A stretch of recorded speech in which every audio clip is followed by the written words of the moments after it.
Hello and welcome to Clear Waters on a Friday, beautiful night. What is your motivation for believing in God? Clear Waters, why are you always asking questions, man? Why? Stop asking questions. Can't you just believe and stop asking questions? Why do you want to know everything? Why you want to understand everything? Why? Just give it up, man. How much? How much is your conscience? Come on. I'm gonna sell my conscience to one of these currently available gods. No, thank you. I think I'm broken emotionally, but not to that point that I'm willing to ignore reality and make myself feel good with one of these gods. No, I'm not that broken. And also, I always say that I have a little problem. I can think. And it just happens that gods or invisible entities don't like people asking questions, trying to be smart. No, siree. But anyways, what is your motivation for believing in God? I'm going to do a little presentation here in 1 minute and explain to you my view on what could be your motivation for believing in God, Allah, Olodumare, Odin, Buddha, or anything that is invisible. So, welcome to this live stream, and let's just double check that my audio is good. It's good, and the Discord is up and running for anybody that wants to call in and have a conversation. There's a Discord link at the bottom of the screen and also pinned on the chats. So let's jump right to the presentation. What could be your motivation for believing in God? Javier, that's a very, very simple question to answer. My motivation is God. You see? Very simple. It's God's love. That's what motivates me. I don't agree. I don't think so. Javier, bro, how do you know what I'm thinking or feeling? Are you a human being? You are? Yeah. You operate under the same rules as any other human being. So this is not about having magic powers. As long as you're a human being, you're gonna operate as a human being. So what do I mean by this? Let's jump into the presentation. Okay, scene number 1. The question, mainly, what do you feel from believing? Let that sink in a little bit. Let's sink in. Is it there yet? Are you upset already or not? Not yet. You're like, man, what are you asking these questions? Just leave me alone with my God, Lord and Savior. You're always asking questions, stinky waters. So, yeah, I'm asking you as a believer in God, mainly, what do you feel from believing? Of course, I have heard many times some of these answers from believers. Some believers will ask or say, Stinky Waters, what does God have to do with feelings? Yeah, you heard that correctly. Some believers ask me this question, Javier, what does God have to do with my feelings? Or my feelings have to do with God? Yeah. Believe it or not. Also, some believers say, well, Javier, we're human. We all have feelings. So what's wrong with that? Yes, not exactly that something is wrong, but wait right there. Also, I have heard from some believers, what is the problem with having feelings for God? I don't know if I would call it a problem.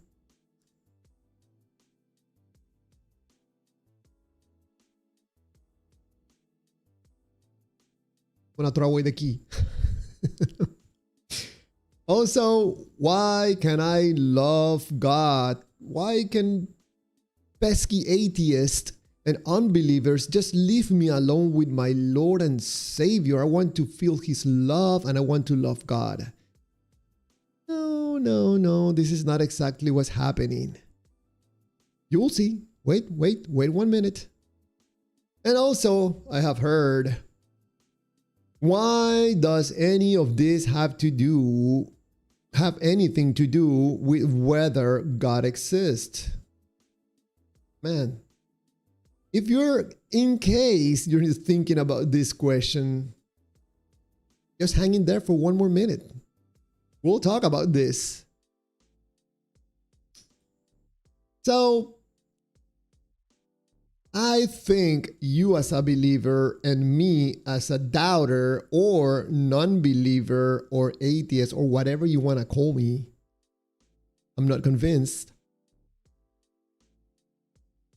Probably you can agree with me in one thing.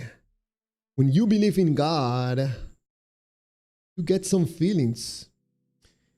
You get to feel the love of God. Can you imagine that? Feeling the love of the most powerful and loving being in the universe. There's no higher love than that. Love. Yes, Javier. Yes, I admit it. It feels wonderful. Probably you also feel security. We're talking about the most powerful being in the universe loving you and protecting you. Of course, you're going to feel security. You might feel hope. Believing in God might give you meaning in your life, purpose. Maybe you get to feel special or chosen. You know, when you tell people over and over that you're saved. Yeah. I feel comfort during moments of suffering. And of course, a sense of importance for those debaters. You know, you feel like very eloquent and smart. Make you feel important that you are defending the belief or the most powerful being in the universe. Of course you feel important. Also, a sense of being a better person than others. You know what I'm talking about. All those believers that are going to tell you how to live your life. How to be a good person because they believe they are a good person. And they're not. And also a sense that life has an ultimate explanation. Yes, you figured it out. Man, you're so smart. One common thing about all these feelings that you're getting, there's one commonality. All these things feel good to you. I think if you're an honest human being or honest believer, which I don't know, I have my doubts in regards to that. I think you must accept that believing in God feels good. Some people, no, Javier, you're wrong. It feels bad. It feels bad. Oh, really? It feels bad. What feels bad to you about God? No. What I meant by that was that I feel good in a bad way. Okay, I know where this is going. You're going to do acrobatics, right? So I have a question for believers in invisible entities, especially believers in invisible entities from foreign countries, like the God of Israel. I ask you a question.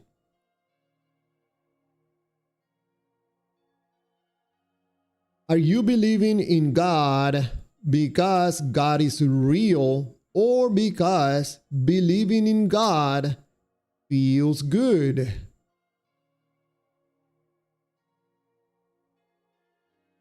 But every time I ask this question to a believer, they go like, what? What are you talking about? What? Acrobatics, man. Start doing those acrobatics.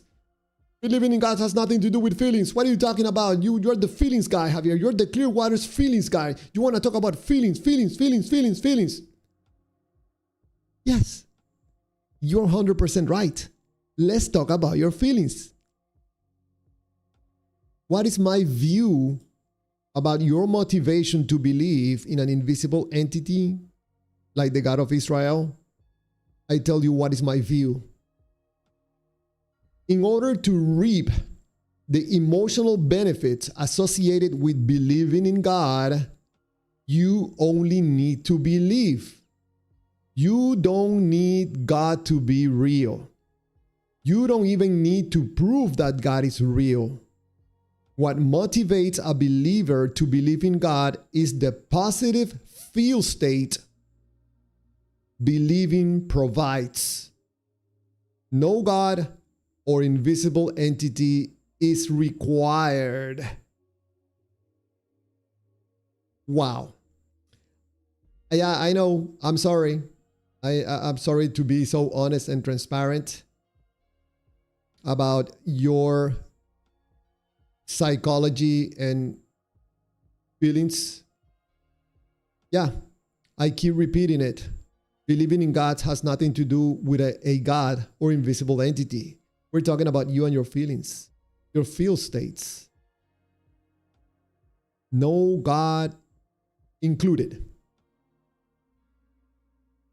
So, this is my presentation about what motivates you to believe in God. What you feel, that's what motivates you, not the God. Don't confuse the two. They are totally two different things. So, let's look into the chats and also let's open the phone lines for anybody that wants to call in, ask me questions, or push back on my view that you're believing in a God because of how it feels to you, not because of the God. Which opens a whole new conversation about the believer, not the God. What's going on inside that mind? What's going on inside that heart? Talk to me. Because whatever is going on in that head and in that body is leading you to believe in invisible entities.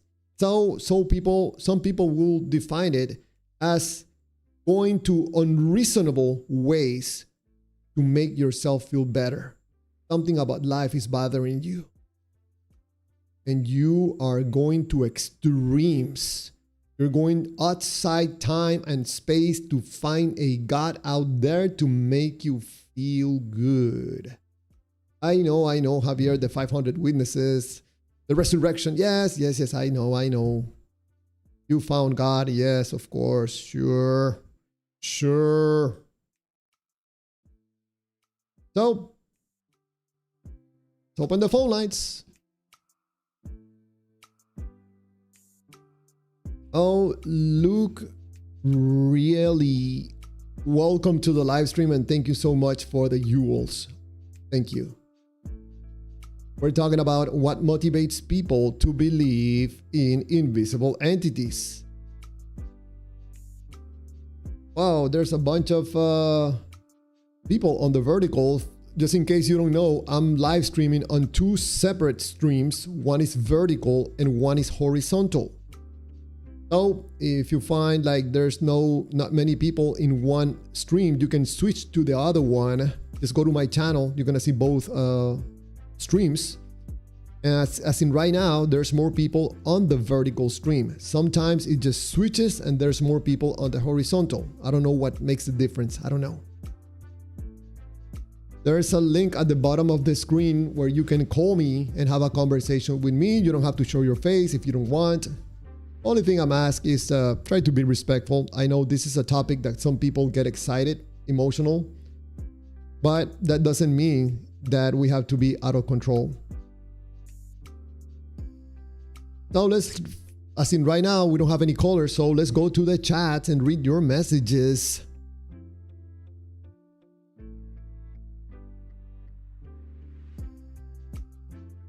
Welcome Romans 1 to the live stream. Luke really right. One is mobile stream, the other is web stream for PC. Thank you for clarifying that. I'm not very knowledgeable about that, but I can see both live streams on my phone. I think I noticed that some people, I don't know why, they watch my live streams on the TV. That's crazy. I can see that on YouTube. Well, some people want to watch it on the TV. That's fine with me.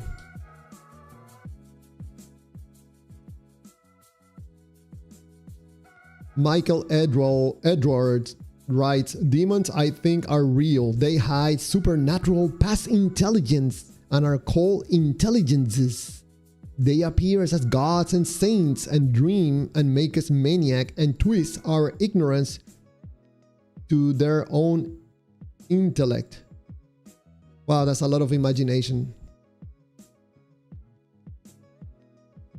Decarboxylation writes, the idea of demons is ridiculous. We have no evidence of spiritual entities of any kind. And try to explain that to a believer in an invisible entity from a foreign country like the God of Israel.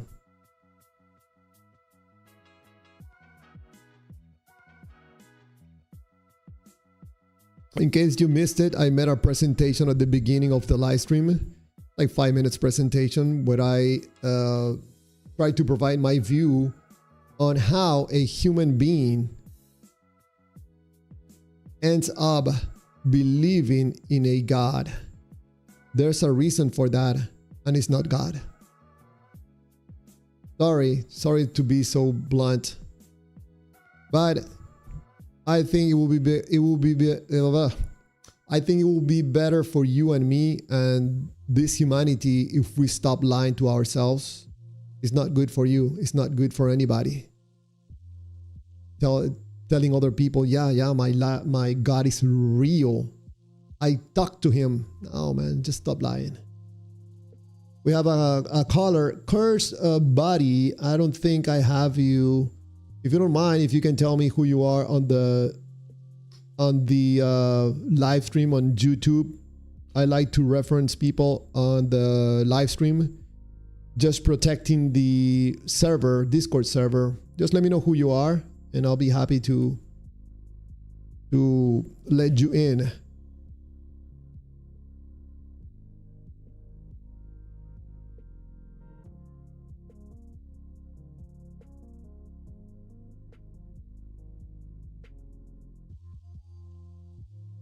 Yeah, if you're gonna call me for the first time, you're gonna be muted automatically. Just let me know who you are, your username in YouTube, and then I'll let you in. It's just a protection measure because my live streams have been bombarded before. So I protect the server. Poetry for punks. It's me. Oh, all right. Give me just 1 second, I'll let you in. Thank you for the confirmation. There you go. You're muted. Hello? Can you hear me? Yes, give me just 1 second because I don't think they can hear you on the live stream, so let me bring you up. How you doing, Cursed Buddy? Well, I'm doing good. How are you doing, man? Great, thank you. You have a question? You want to say something about the presentation of the topic? So I guess I'll ask you, a few questions on like what you think. Sure. So if correct me if I'm wrong. So I just want to make sure I understand you. You're saying that people are religious or believe in God because of like their emotional feelings, how it makes them feel, or it's not really about the truth of the matter, but it's more of a feeling motivated desire. Yes. 100%. 100%. Yes. Would you say that's kind of true for like all beliefs or just specifically this one? Everything. So, I mean, do you believe like things are true independent of feelings? Like you would agree with that? Like for example? Like the sun exists independent of how we feel about it or something like that. I don't care too much about if I believe or I don't believe. I just enjoy the sun. I can see it, I can feel it, and that's enough for me. And I live my life just thinking about the sun, on my skin, and that's it. So like you're not concerned with like truth being like objective. It's more of like just experiencing life, kind of. If anybody, for example, in your case, you mentioned truth. It seems to me Mm-hmm. that you might be looking for truth. I just want to Um, understand that part so I can answer your question. yeah, yeah. So like when we're talking about, well, like for me, when we're discussing, I think God or gods or whatever you want to categorize it as, a lot of people, not everyone, I would agree, some people are emotional, but some people want to know what the state of reality is, and some people are searching for that, whether if they decide it's God or not. I think a lot of people are not just motivated by um Feel like good? frivolous emotions, more Hmm. just like a desire for knowledge, You if that know, makes uh, sense. yes, I think I understand your question. I think the best way to explain it if you can come up with a very hard scenery or example to what I'm saying, something that you don't think it applies what I'm saying. So like an example of people aren't using like emotions to why they believe in God, pretty much, right? Mm-hmm. Yes. Uh, well, like I think a lot of people are persuaded by like logical arguments that aren't emotional because logic is like absent of emotion. Would you agree with that or no? In a way, yes. What is the Bec- way in the way you don't agree?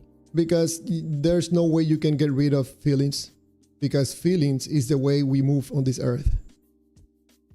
Um, I agree you can't get rid of feelings, but don't you feel that um there can be things that are based in reality that aren't dependent on how we feel? For example, Like gravity would still be happening regardless of agents existing in the universe. It would still be happening, and that's independent of how you or I feel about it. That would be like something independent, not mind mm, dependent.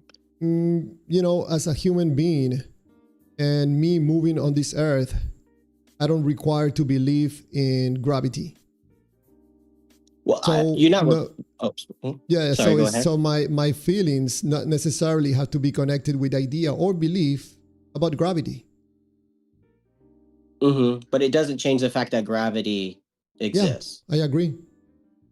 Okay, so then not all things are about feeling. There are some things we can know that are some type of objective truth, regardless of stances in So emotion. in a way, yes, but in Okay. relationship to you as a human being, okay? If you're gonna use something, anything on this earth or in the sky or whatever, I don't know, whatever you're gonna use as logic information, you're gonna move toward that thing. You need Mm-hmm. feelings. For Yeah, but I think example, that. Go ahead. just to give an example, because I don't think we have target an example specifically. So someone wants to know the truth about life, Yeah. and they're motivated to investigate and research, right? Mm-hmm. Right. So for me, in order for someone to do that, you require feelings. There's absolutely no other way to do it but through feelings. Yeah. Yeah. That's. I think that's kind of just evidently true for most people. Yeah, I'd agree with that. You need desires and motivations to perform actions. Yeah. Yeah. So let's say a person is researching, investigating everything that has to do with the truth about God. Mm-hmm. They are going to reference whatever they have found to whatever makes sense to that person. Mm-hmm. And Yeah. for that, you require a feeling. Okay. Doesn't the same exact argument work in the reverse though? For example, To if you when I'll use the exact same thing you said for mhm, somebody who is thinking about reality or whether God exists or not, they're going to use their emotions and feelings to come to a conclusion, and they will use their emotions and feelings to come to the conclusion that God doesn't exist. yes, So you're so right. both do it. Yeah, so Yes, both do it. yes. Mm-hmm.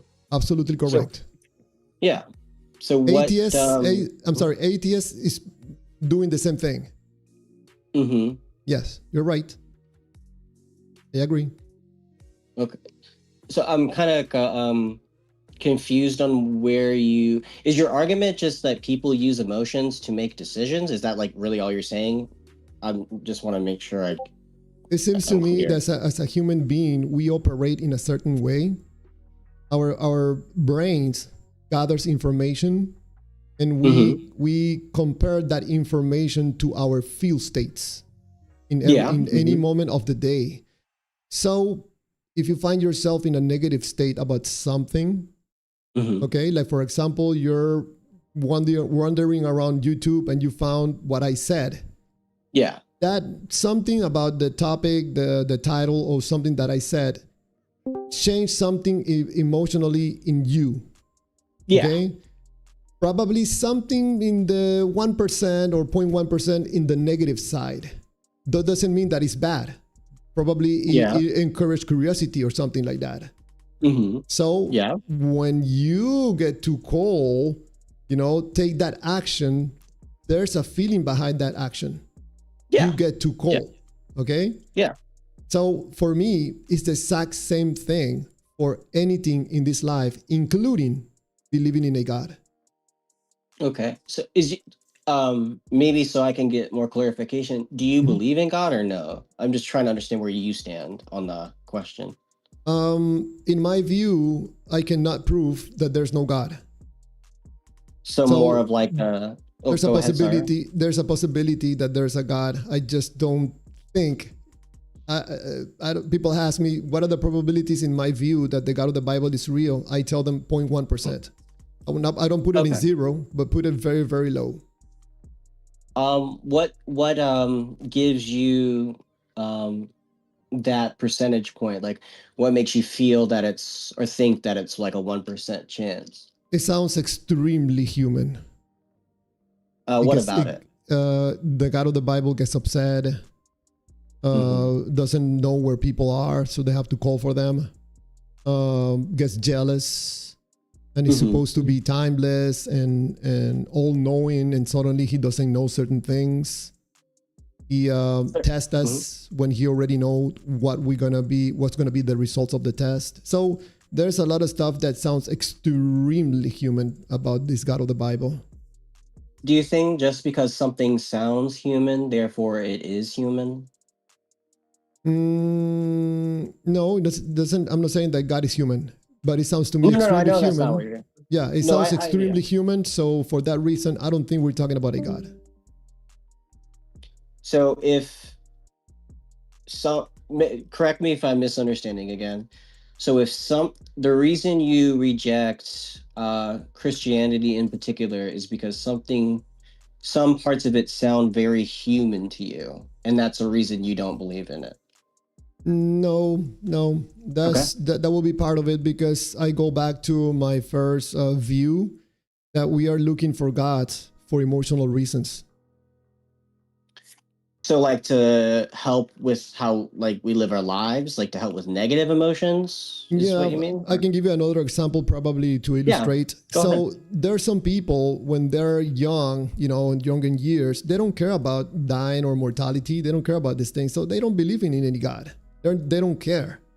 When people start turning 30 or 40 and, people start getting old, they start to question life and what's going to happen to them when they die. They start to question and get worried about mortality. So the mind sees these negative states and start looking around to get the human being to a positive feel state because that's part of the job of the mind or the brain. I don't know. So what's the only thing in your life that could give you comfort about you continuing life after you die? I ask people, a spouse can do that? Your job can do that? Your family? No. Probably one of these gods that is offering eternal life. So the mind sees this and say, voila, bingo, I found a way to get you into a positive feel state. So he connects this data to your feelings and now you move into a positive feel state And now you're less anxious about your mortality because you know that God is real and he's waiting for you and he's going to give you eternal life. But in this process, no God necessary. Okay. So you're saying that people believe in religion or God because they have a hard time grasping or dealing with the idea that they're going to die, and that religion brings them emotional comfort, and they believe it because of the emotional comfort.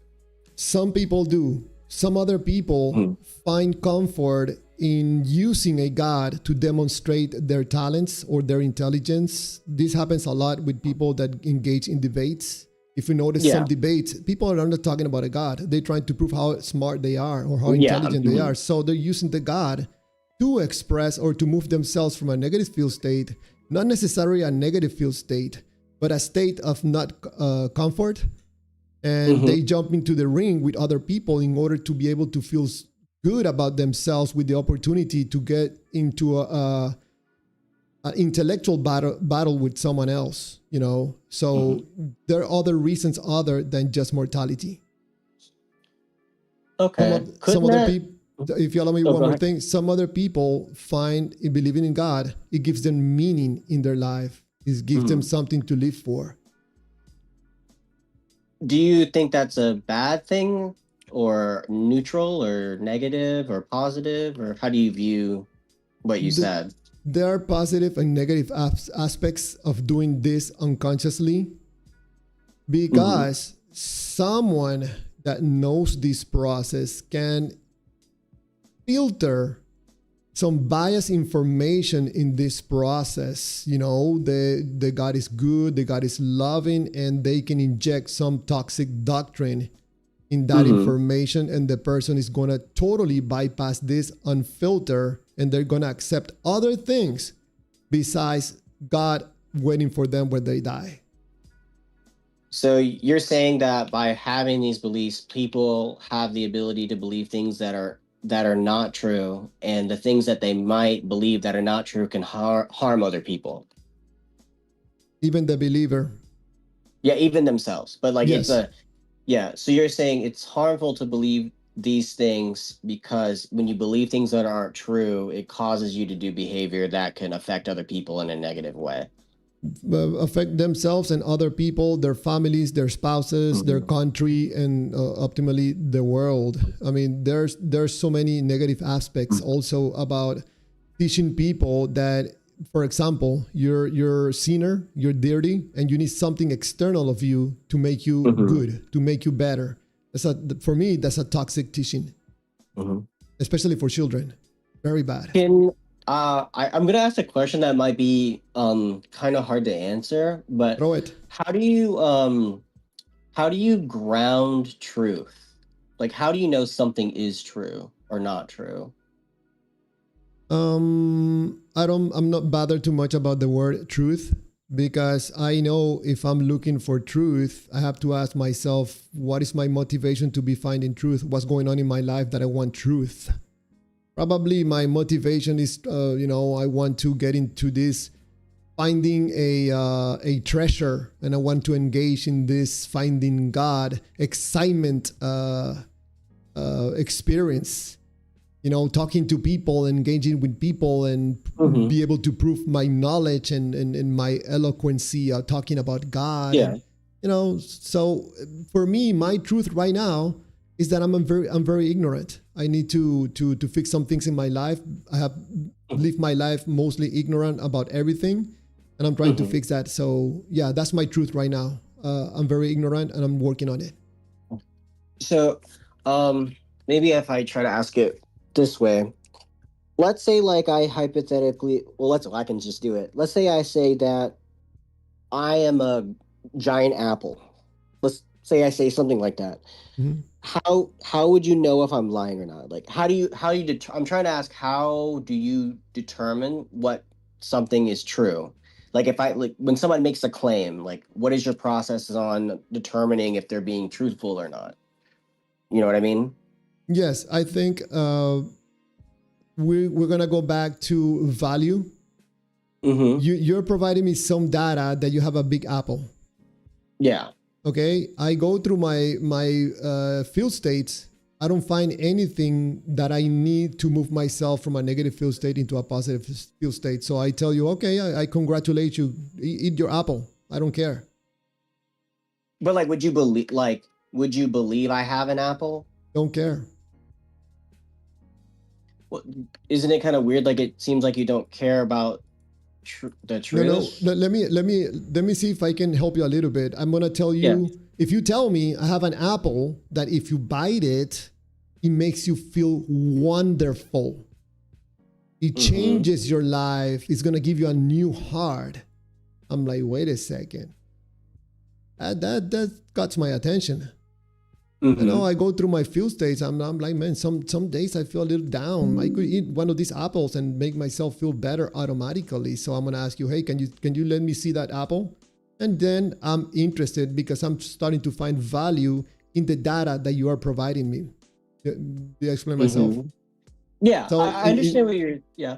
Go ahead, If someone is telling me, like I give the example sometimes in this live stream, someone tells me, Javier, you have to believe that George Washington was a real person. I'm like, sure, whatever. I don't care. I've checked my field states. It doesn't bother me. I don't care. But if someone tells me there's a guy that walks on water, multiplies bread and wine and all these miracles and cure people, and he dies and he can wake up again, I'm like, man.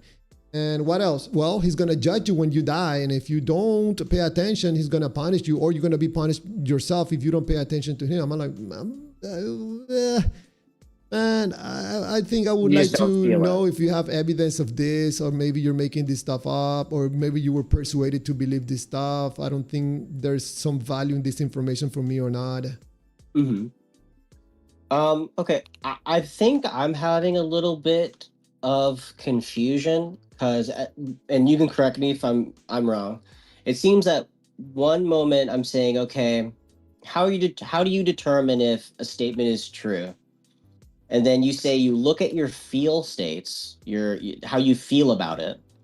And if you have a positive emotional feeling towards it, you're more likely to accept it as true. But if you have like a more negative feeling towards it, you're more like skeptical towards it. Am I understanding you? Not necessarily. There's going to be examples when someone tells me, Javier, I have a little stick that if you make it move around 3 times, it's going to make you feel good. I'm just give me the stick. No need to convince me. Give me the stick. I'll swap it 3 times to make myself feel good. It seems to me that there's a possibility you're trying to make something very simple that is extremely complicated. But we can still talk about very simple examples. Yeah, that's what I think I'm trying to. I'm basically just trying to understand how you know what you know. In philosophy, there's a term called epistemology, and it's basically kind of that idea. And I'm trying to figure out how you take in information and how you judge it to be truthful or not.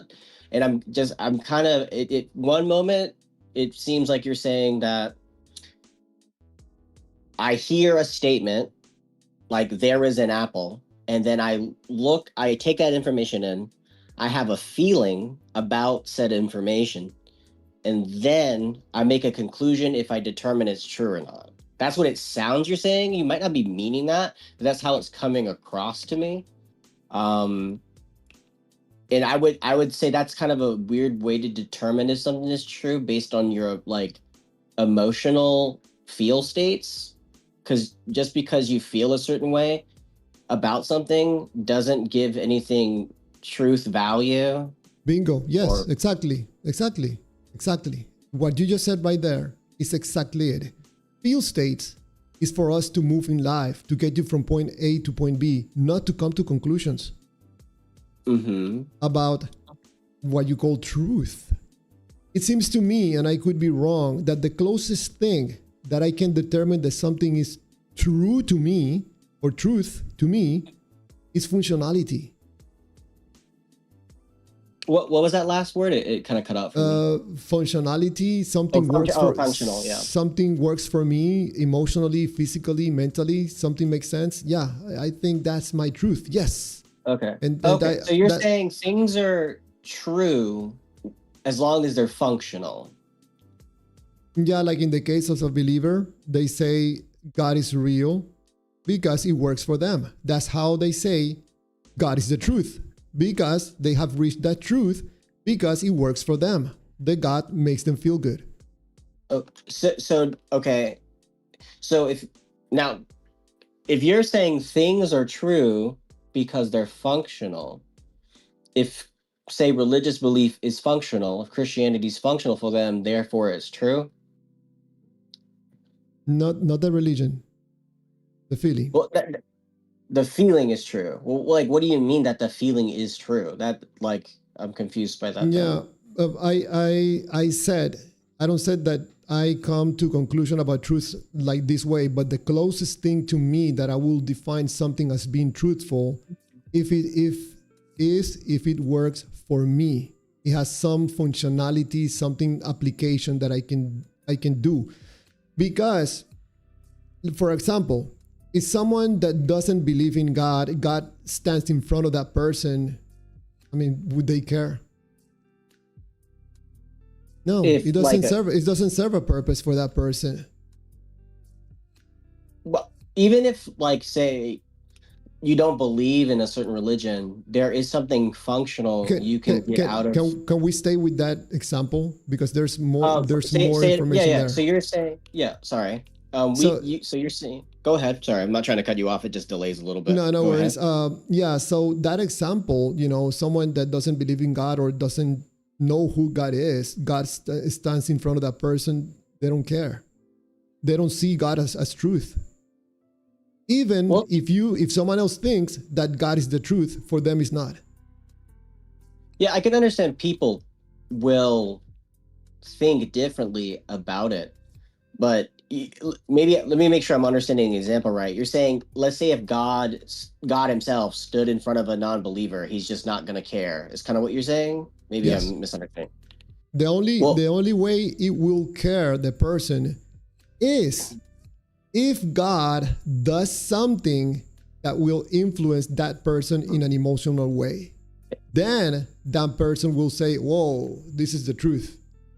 Yeah, I understand what you're saying. Just because someone doesn't care doesn't therefore mean something is false, though. Like, I Exactly. can I understand. agree with Yeah, you. yeah. So, like, I can understand, like, if you're maybe this is what it sounds like you're saying. Um, just just because God is or could be doesn't therefore mean I ought do anything or feel any way about it. Yeah. Someone's gonna have to give me a motivator Yes. to connect with the being emotionally. Is yeah. So okay, I think I'm getting what you're saying now. So So, like, I mhm. can give you a contrasting example. There's an entity called Chulum. Chulum is the Uh-huh. creator of the universe. Okay. But why people don't know about Chulum or worship Chulum, and they don't call Chulum the truth? Because there's no emotional benefit in believing in Chulum, because the Chulum's message to humanity is, don't believe in me, don't follow me, and just tell me Mhm. how did it go when you come back to me. That's it. Mhm. Well, I could flip this in reverse. So Mm-hmm. let's take the non-theistic position. Okay. Believing in the non-theistic position doesn't give you emotional motivators. It gives you negative emotional motivators. It makes you realize the world has no meaning. It can you realize that the world is full of suffering and there's no redemption for that suffering. That it motivates you to realize that you're alone in the world, that nothing ultimately matters, and when you die, that's it. There's a bunch of people who are just gonna die, children, or just horrible things happen to people. There's a bunch of things that doesn't bring people comfort or anything. It demotivates them it demotivates them, but they still believe it because it's true. Believe what? they still believe that there is no God, even though they're negatively motivated to believe. They're negatively motivated. Their emotional states are negative, but they still believe in it. Okay. So the same thing for religious people. Like I feel like you're not really, you haven't provided a symmetry breaker between the two, because basically your argument can be just reversed and it's just as valid, and it doesn't work is what I'm Let, kind of getting at. let's reverse it. Yeah, I did. So like you're saying that people believe things because it provides a positive emotional feeling. But the atheistic worldview or the non-theistic worldview is comfortless. There is no Mm. help, there is no redemption, there is no love. Mm, At mm, the end mm, of the mm, mm, day, mm, mm, mm, mm, mm, mm, mm. well, I No. mean, Why are you well, saying no, no, that? no. When you die, it's over. So there is no redemption for your suffering. It's just over. There is no Jesus. There's no love. There's none of that. Are you a That's just the non-believer? truth. Yeah, I'm a deist. I'm not a theist though. But like, uh, if you when you die, there's nothing. You're suffering. You just suffer. You die. You But die. that's a, I mean, that's your view No, that's as the a, reality. If you reject God, though, that's the no, reality. yeah, but the death in itself, for someone that doesn't care, does he have any value to believe that there's emptiness in dying? No, the person doesn't care. But the No, person, it's. I'm sorry, go Sorry, ahead. go Go ahead. ahead. No, go ahead. No, I think you can give more information. yeah. So what I'm saying is that if people are motivated by their feeling states and they choose beliefs based on the positive feeling they have, if you look at like an atheistic worldview or a non-religious worldview, you're going to have to accept the reality that this is the only life you have. That's a Mm-hmm. comfortless feeling because you realize there is suffering in the world happens. You go through pains. There's no ultimate. There's nothing after this. So whatever lot you get is the lot you get, and it sometimes can be very miserable. Like kids who get cancer or something, their life is just over, and there's no redemption in them for them. And that is not a positive emotional state to come to grips with, even though it's true in that worldview. That is true that there, like, once you die, it's over. But there's no comfort in that. But people who are atheists still believe it because they know there's true. They know there's no God, but they're not motivated positively by that feeling. It's a negative feeling, but they believe it anyway. So if you're saying theists only believe in this because of a positive emotional thing, and that's why people in general make decisions like that, that's just not true based on like a non-religious worldview. So, Non-religious people would disagree with you. so in the case of a believer, possibly God gives meaning to their life, right? Yeah. In the case of the atheist, no, right? Yeah. Yeah. Yeah. So what do you suspect an atheist doesn't end his life right there? Well, well, there's a lot of biological factors. I mean, we have like a will to live evolutionarily. We want to reproduce. There's psychological factors. People, So, so there are the yeah, other motivations, right? Other something else those could aren't give like could give. feeling states. Those are like instincts and other things that No, no, drive. no. If you allow me to clarify, Yeah, go ahead. yeah, feel states. It doesn't matter where you come from. It can come from a god. It can come from someone's family. It can come Hmm. from any angle, anywhere. It doesn't matter. Feel states are not like, where's it coming from? It's gonna go from, no. So for a believer, they could use a god to provide meaning to their life. A Yeah. non-believer will find other sources of feel good that doesn't include an invisible entity, because it Yeah. doesn't matter if it's an invisible entity or a real entity. It doesn't matter. Is yourself being able to move through this earth by moving from one field state to the other. It doesn't matter what the field state. Some people have meaning in their life by their wife or their husband. That's it. That's all they Yeah. need. They don't need an invisible entity. Yeah. And also, just to add that one more thing, some people, they're not afraid of dying. Some people are terrified to think that they're going to be eternal. Yeah, that's true. But if what you're saying is the reason why people determine if something is true is based on how good it makes them feel, there's a lot of counter evidence, empirical evidence that that's not true because people still believe in things that only provide negative feel states, like philosophical pessimism, like all of that branch of philosophy. I mean, you can look at Schopenhauer, you can look at a bunch of people who have talked about this, and like they'll say my philosophy is comfortless, but it's still true. So they're not motivated to believe in that because it feels good to them or gives them comfort or something. They're believing in it because they think there's some objective or some other standard at which they evaluate facts. So that's why I think like your argument's a little strange because like take God away from it. That's not, people aren't only motivated by feel good states. It seems like you have a hedonistic kind of view of like decision making. So that person or that example that you mentioned, they could be lying, right? You're not that person. They could be mistaken. They could be confused.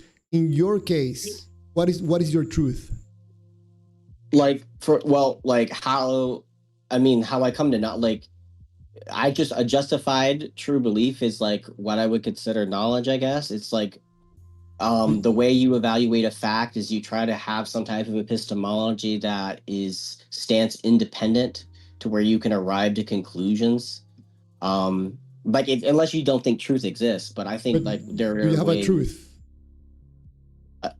That's so vague. Like, what do you mean? Have you reached a truth about something, or do you think something is the truth? What is the truth? Yeah, like I think that I exist in some way. It might not be exactly in the way that I'm perceiving it, but I have a mind. I think, therefore I am. You know, to quote Descartes, funnily. But you know, if I'm thinking, something is doing the thinking. I exist in some way. I think I can argue for that to make sense. But I think I can. That's an easy example because you feel good to be alive. Yeah, at times it feels good to be alive. At times, it doesn't. Let's bring him more to the topic at hand, which is God. Okay. Do you believe that God is the truth, the God of the Bible? No, I don't think the God of the Bible is. No. So I'm trying to understand. Do you know what deism is? Do you know what deism is? You say deism or theism? With a D. Deism. Remind me, please.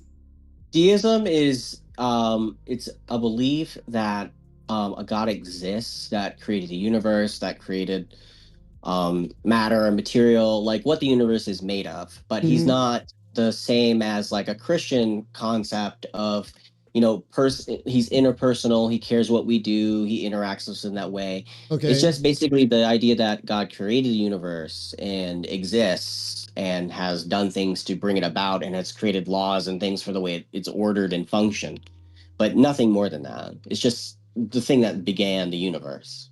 And that is, I think that is more true than the inverse, if that makes sense. That God created the universe? Yeah, like a God did. There's not a specific one, but would you say that is a truth for you? Yes, but it's not just based on how I feel about it. I would demonstrate it through arguments that are not based on how I feel. So how do we demonstrate that what you think is true is true? Well, I mean, I can give you like arguments, and then you could see if you disagree with them. I mean, if that makes sense or if it works. But wouldn't arguments will be some way persuasive to try to convince? Why not the God itself? I'm confused. What are you saying?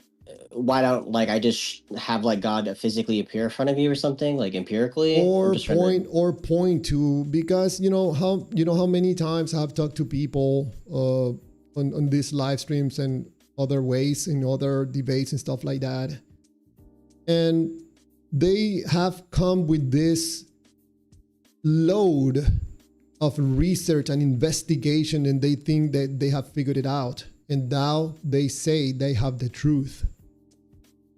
I'm like, man, I think the truth is God, not your conclusion. You could feel that you have the truth and still be wrong. So yeah, but I'm not basing it on just my emotions. I'm basing it on like a logical, evidential argument. It's not just how I feel. It's like we look at the material world. We both have the experience of the material world around us. We're both trying to make sense of that material world and how we find our place in it, how it arose. We look at it through scientific measurements. We go back and we date things. We look at the world in that way. We know the universe began to exist in some point. I mean, the Big Bang happened. We try to figure out and explain what caused those particles or those material to happen. The universe is tuned in a way that brings about life. And we look at those things and we try to understand, okay, how do we make sense of those facts that we find? And if you look at a naturalist way of viewing things, a lot of those questions are really hard for them to answer. It doesn't mean they're unanswerable, but there's logical. I'm not logical. There's tension between, okay, if you believe, I don't know if you do, most of things have causes. The universe is a thing, and a lot of people would conclude, therefore, there's some type of cause to the universe. You don't have to reject all. You can reject all religion and have no religion, and you'd still have to contend with those questions of why the universe seems to be finely tuned in the way that it is. Say no humans were religious, like had a conventional religiosity. Like there's no, say Christianity disappears from the planet, so does Islam or whatever. The question still would stand, and it would still be an argument to like, okay, there seems to be something that has caused us to be that way. And it seems like it would be some sort of mind potentially, considering what we understand about what minds are. And minds construct things, and the universe appears to be constructed in a way and ordered in a way that brings about life. And like, you don't have to believe in like Christian theism to understand that that argument has some type of weight to it. Now you can debate whether it's a good argument or not. Like that's where the discussion would be. But I think a lot of people who have your worldview are fair to write off other religions because like you said, they seem absurd or like very man-made. And I think those are fair criticisms. Like if you look at Islam or whatever it is, but I think that's fair. But I think that's easier to do than to shrug off like ultimately the ultimate question of why is there something rather than nothing? And that's a harder question to ask. And I don't think someone's irrational for like assuming that maybe something caused this to happen. You know what I'm saying? Like it seems to me that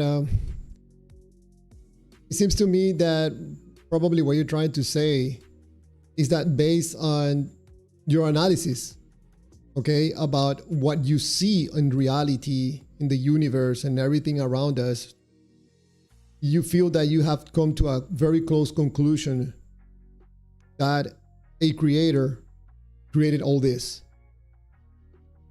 in a logical way. Am I wrong or am I correct in my assessment? Yes. Yeah. So there's something about that I call proximity, how close you are to the truth or to the conclusion that you find God. And you could be maybe 70%, 80%, that you think that you're close into the truth and to the conclusion that God is the creator or there's a creator of the universe. But you still could be wrong. Yeah, of course. I'm not saying I know for like 100% proof. I'm just saying the argument to the best explanation. I'm trying to find the best explanation that corresponds to the data I'm presented.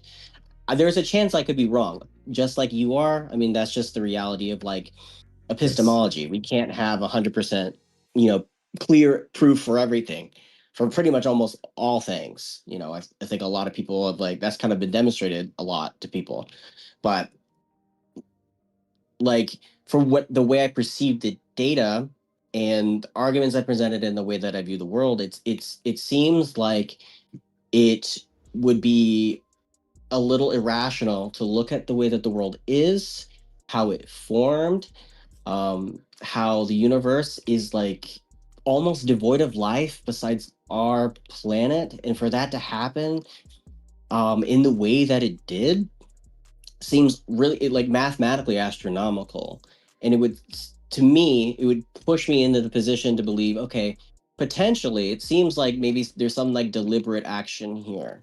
It doesn't mean therefore there is, but that's just like where it makes sense to me.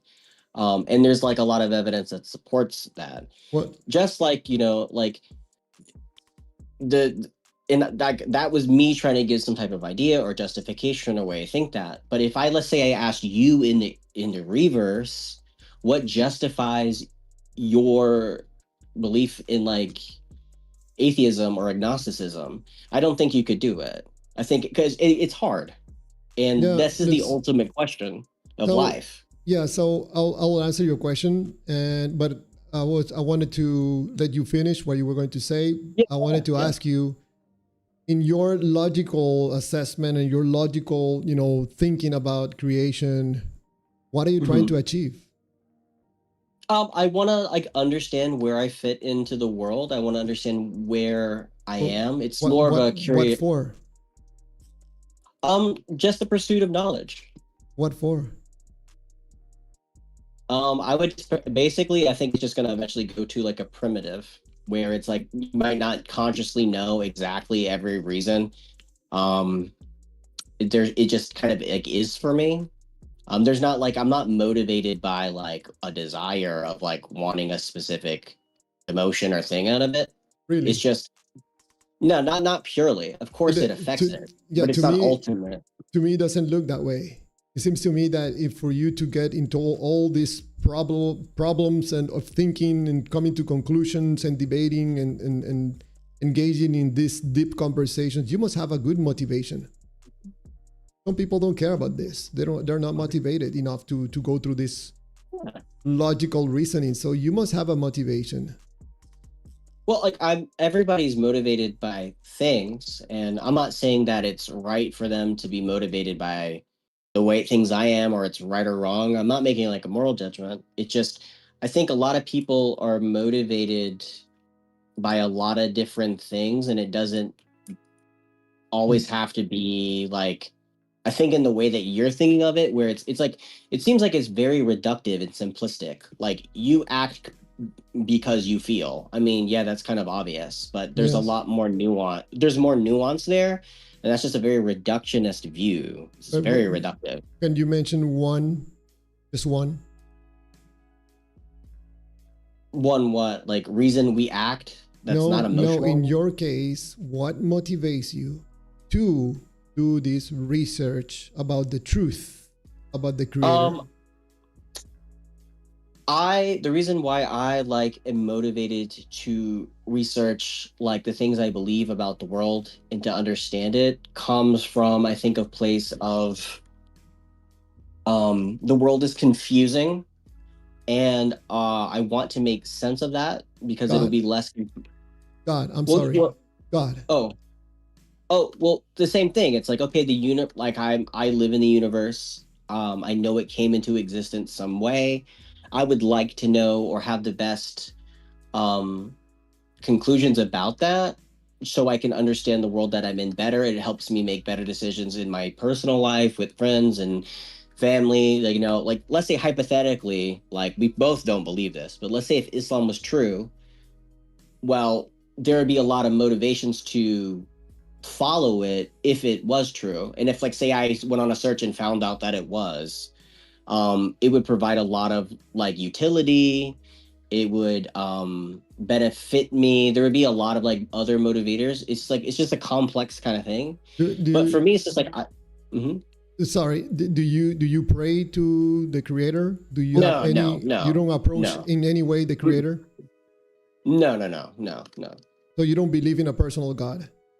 Yeah, I don't think it's personal. I don't think it's not the way that Muslims or Christians would define God is. For me, it's just a mind that created the universe, Okay, that had so some intention right, to do that. so if I understand correctly, you don't think that feelings have to do or relates to truth, right? No, like feelings help you motivate you to do things, Mm. but regardless of feelings, some things are true independent of that. So let's say that you find the truth. Mm-hmm. What are you gonna do with your feelings in that moment? You're not Well, gonna. let's say if I found like the ultimate truth, Yes. You're what I gonna would have. feel Are you in the gonna have? moment. Are you gonna have no feelings whatsoever? Are you No, not? no, Are you? you'll have feelings. Of course, I'll have feelings, but it doesn't change the reality if something is true or not. But then, how do you know It is the truth? based on like the empirical data that's been presented or the argumentation. It's like if I'm holding an apple and I show you the apple and I say there's an apple and you see it, you know there's an apple. So You're gonna have feelings about me showing it to no, you. no, no. Mhm. Let me explain my view.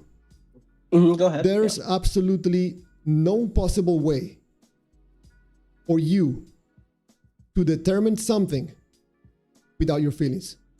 No possible way as a human being, because it only will be data without value.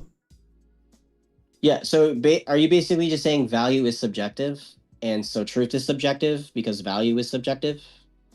I always have to look at things, reality, life, truth, whatever you want to call it. Okay. For me, it's just data. You want to call something truth? It's just data. Because if it has no usable thing for me or for any other human being, and nobody cares about this God, who's going to call them the truth? It could be the truth. Nobody cares. So for us, humanity, who cares about the truth? Nobody cares, man. Call it Pizza Hut. Call it Well, I think a banana lot of people split. care about truth, though. I think a lot of I get it, but I think a lot of people care about truth. I A lot think of people what care. I'm trying to say, people care about finding treasures. Mm-hmm. And the truth of God is one of them. It's just another treasure.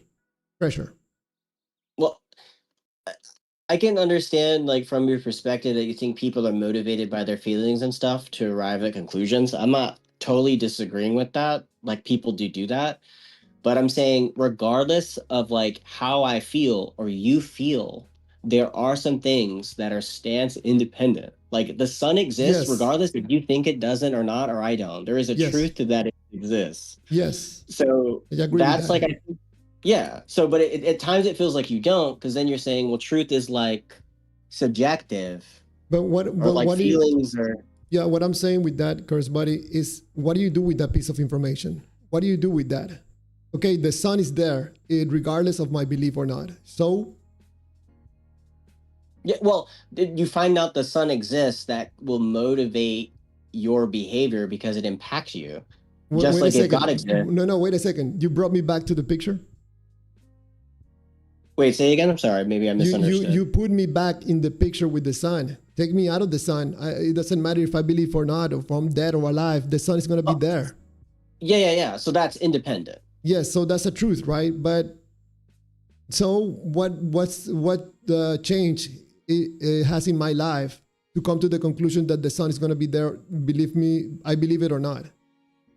Is it gonna So change basically, anything? you're saying just because the sun is, like, why am I motivated to feel any way about it? No. Okay. Maybe I'm just not tracking you. I'm trying my So best to understand. yeah, so people say all the time when they talk to me, the truth, Javier, the truth, the truth, the truth. Mm-hmm. So your truth is that God is the creator of the universe. No, I'm not saying you, okay? I'm saying a caller. Yeah. Okay, Yeah. Javier, independently, if you believe it or not, that's the creator. I'm like, okay, all right, I'll accept it. So, Javier, the sun is it doesn't matter if you're dead or alive or believe it or not, the sun is there. I'm like, okay, I'm with you. So, Yeah.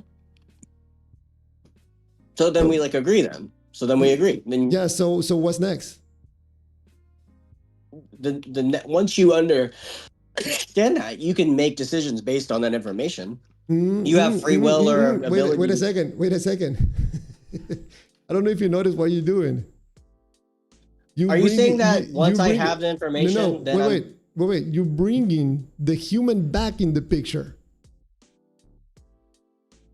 What for? Well, because you asked me a question of like, what am I supposed to do once I know that information? You have to bring a human being back in the picture to make sense of this truth. Well, humans are going to evaluate their sense data. Yes. Of course. Yes. But let's say if there are no humans to evaluate sense data, the sun would still exist. Yes, 100%. I agree with you. So it's the truth. Truth doesn't change. Yes. At all. Yes. So I just don't understand what the point you're making is. Maybe you're just saying like once we have the truth, then humans have to make sense of the truth. No. When have I talked about truth? The only thing I told you about truth is that I'm ignorant. Okay. Well, okay. So you're ignorant of the truth. I'm ignorant about anything. So like you like a global skepticism? You can't know anything? Is this just like sophism? Like I'm just trying to understand. I think you're trying to respectfully to force this into the direction of truth.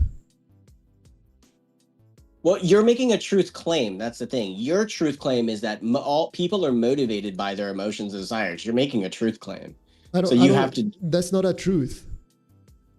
Okay, then what are you saying? Because then it makes no sense. You can't argue. That is my view about how we human beings operate. Is your view true or false? I don't know. It seems to me that is very accurate. So it seems true. You think it's true. Call it whatever you want. Call me whatever you want. No, I'm asking you what you call it. Like I call it an accurate view about a human being and how a human being operates. Yeah, an accurate view is a synonym for something is true. No, I could be wrong. I could be wrong. Yeah, but then how is it accurate? How are you saying it's accurate if you don't know that it's accurate? Because, I repeat, I see it, my view, as being quite accurate about how a human being operates, and I still can be wrong. Yeah, that's fine. I that's like we both agree that's every view possible, every view ever is that. But the question is, you are making a truth statement, whether you want to acknowledge it or not. You're saying humans act in this way. Yes. And that is true that they act that way. So you're saying independent of how I feel about it, you feel about it, humans act this way? Yes. How are you using your same argument? Humans are going to have to be around to interpret that. Yes. Okay. Do you see the circularity in like your position at all? Like do you not see the problem here? If you're saying that true statements are dependent on human beings, but your statement is a truth statement about all human beings, which is a universal truth statement. I'm not calling it truth. You're calling it truth. You said it's accurate, which means it's accurate to what? Reality. Curse boy, I notice what you're doing right now. You're trying to force a direction of my view into something I'm not trying to do that. That makes sense to you. I feel that I'm quite accurate about my view that human beings operate under data, feel, and actions. And I still could be wrong, and that's why I have live streams to people push back on what I'm saying, because I still could be wrong. Yeah, and I think that's an honest position. I think that's honest, and I think that's fair. But what I'm like, when you say something is accurate, you're saying it's accurate to something. So are you saying it's accurate to reality, or it's accurate to what? It's quite accurate, not entirely accurate, because probably I will not be calling it accurate. I will be calling it truth, and it's not. Well, I see it as quite accurate that we humans operate under these conditions with these properties. Okay. So so when I'm just gonna read the definition of accurate. Maybe we're just confusing each other. So accurate means free from mistake, errors, defects, and conforming exactly to truth or a standard. Do you not mean that then? And what's the meaning of quite accurate? Not 100% perfect. Yes, exactly. Okay. So you're saying that you think it's like 99% accurate, but there's a 1% possibility it's not true. I haven't put a number, probably 70%, 80%, 90%. Okay. But just Like by 70% true kind of feeling? Or like no, 70% accurate. okay, 70% accurate. Okay. What is that 70% tracking to? That's the question I'm asking. So for example, I know that you have thoughts. Do you know that? How do you know that? Because I also have them and we're both human beings. This is a very funny philosophical problem that people don't grant that assumption. All right, so I could be wrong, right? Yeah, that's, okay. That's why it's not 100%. Yeah, okay. I'm just making sure I'm gonna. Yeah. I'm just making sure I understand you. I'm just making sure. So you're saying 70%. You think this tracks? You think this is accurate 70%? And there's there's a chunk of there's like 25% or 20% of something where it could be wrong. So, but you're saying the 70% you think is true because it corresponds to reality. You think, I think that's something that happens in reality. You're human, I'm human, and you're able to draw the conclusions from reality. And that's what makes something more accurate than inaccurate. Does that make sense? Or am I close? No, I have to make some corrections. Okay, you go asked ahead. me a question and I started telling you that I haven't put a number on it. And I don't call it truth. And you asked me, but what is the number? I told you, okay, just to bring a number, make it 70 or maybe 80. I don't know, maybe 85, maybe 90, or maybe 60. Okay, so when you're saying something is close to accurate, what do you mean? What are you focusing on that? Because it seems you're focusing on me and not on what I'm trying to communicate. I'm trying to understand your view of. So you're saying something is like you're making a claim that people believe in God because they have like emotional states that they're trying to fulfill. They're afraid of death, they're afraid of things. And that's why humans act in this way. That is a truth claim. That is a claim about reality. And that involves that claim to be true or false. Yes. So, when I'm asking you, what makes something true, you can't skip that step. That's the most important step because a religious person will have a different answer. A Christian will have a different answer. A Muslim will have a different answer. But like they have to give an account. You have to give an account or a justification for truth. Oh yeah. Otherwise, you can't argue. Yeah. So the difference is that I can demonstrate it. Okay. So empiricism, if you can demonstrate something empirically, therefore it's true. Because it corresponds to reality. No, it can demonstrate that it's quite accurate. How do you demonstrate something is quite accurate? I can demonstrate it to you right now. Are you using your empirical faculties to do that with speech? Yeah, if I point you to the sun, I tell you that there's a sun out there and I can point you to the sun. That is empirical, what I'm trying to do. Yeah. I'm trying to demonstrate something to you. I mean, this sounds to me that we're doing the Jordan Peterson. What do you mean by day? Good day? No, it's no. It's not that. No. I'm not. No, I'm not. I'm sorry. I'm not gonna do that to you. That's so stupid. No. I'm not trying to say. What do you mean by every single word? I'm not gonna. That like Jordan Peterson does that to like an insane extent. When somebody asks him, "What do you think day means?" He's like, "Well, what do you think? Day could mean anything." It's like, no, I'm not. No. That's I think. Jordan Peterson, when he does that, he's just being dishonest. Like when people directly ask him questions, he's just not being honest. But what I'm asking you is, because it could be any claim. Like try to forget the claim that we're mainly talking about, and maybe we can connect more. Because I think I am understanding you, but you might not understand what I mean. Like, let's let's say we're talking about like sheep, okay? And you tell me sheep exist, and I say sheep don't. And then you say, well, I can demonstrate it to you. We go to like a meadow, we see a bunch of sheep in the field, I can touch one, I could like cut some of its, fur off, I can make a jacket out of it or whatever. You know what I mean? Like I can interact with it with my sense data. Okay, with my eyes, my ears, or whatever. And you're saying, see, sheep are real, sheep exist because it corresponds to the reality we're both in. And therefore you're saying it's true, sheep exist. Are we on the same page now? Like, do you agree with that? I think the healthier conclusion would be that we both conclude that we can both see the same shape, we can touch the same texture, and we're gonna agree that we call this a sheep.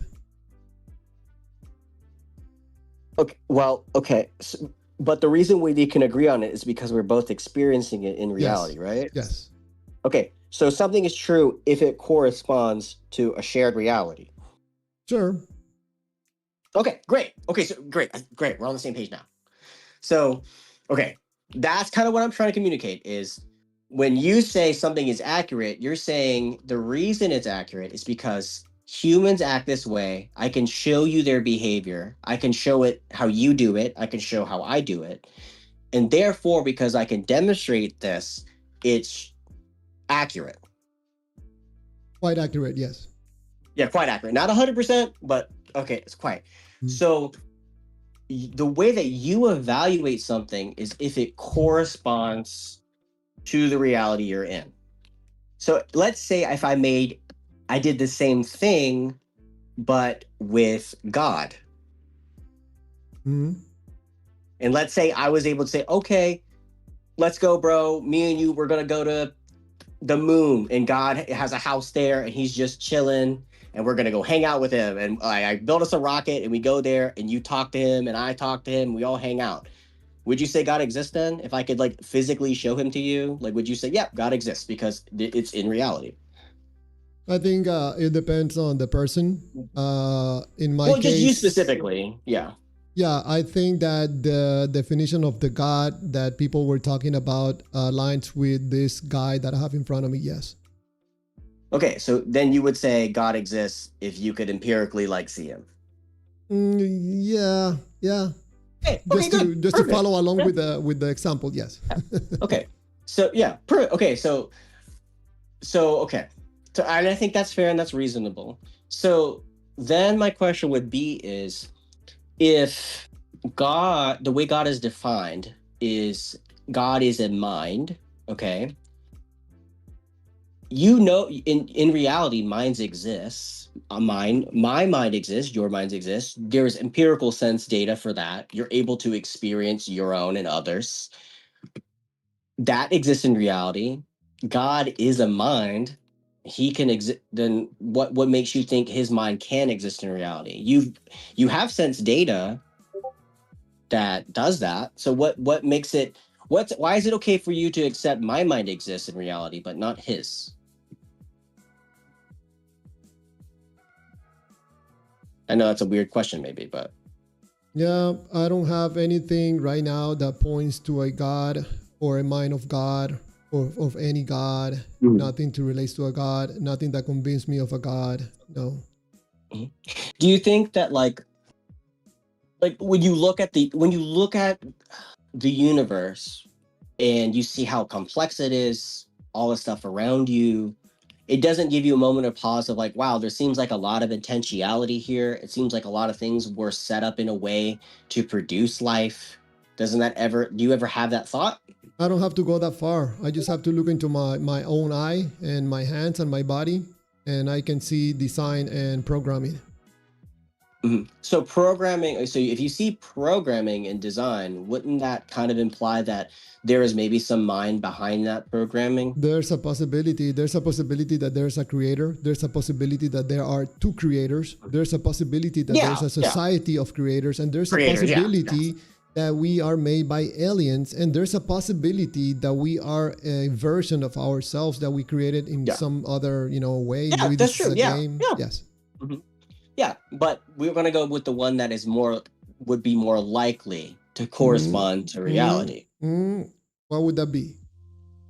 Well, if your standard of truth is something that corresponds with reality, it wouldn't make sense to believe in like magical pixie fairies because there's no evidence of that in reality.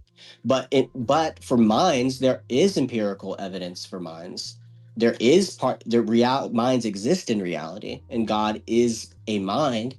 So it's Whoa! more likely than unlikely. I noticed you said God is a mind. Yeah. Yeah. Wouldn't that haven't you moved yourself right now into the realm of believing? Well, I don't understand what you're Yeah. asking. What do Can you you mean? demonstrate that God is a mind? Oh yeah. Okay. So for things to have intentionality, a mind has to be in play. Would you agree with that? In play? Maybe let me try to phrase it better. Um, would you say a rock is a mind? No. No. Okay.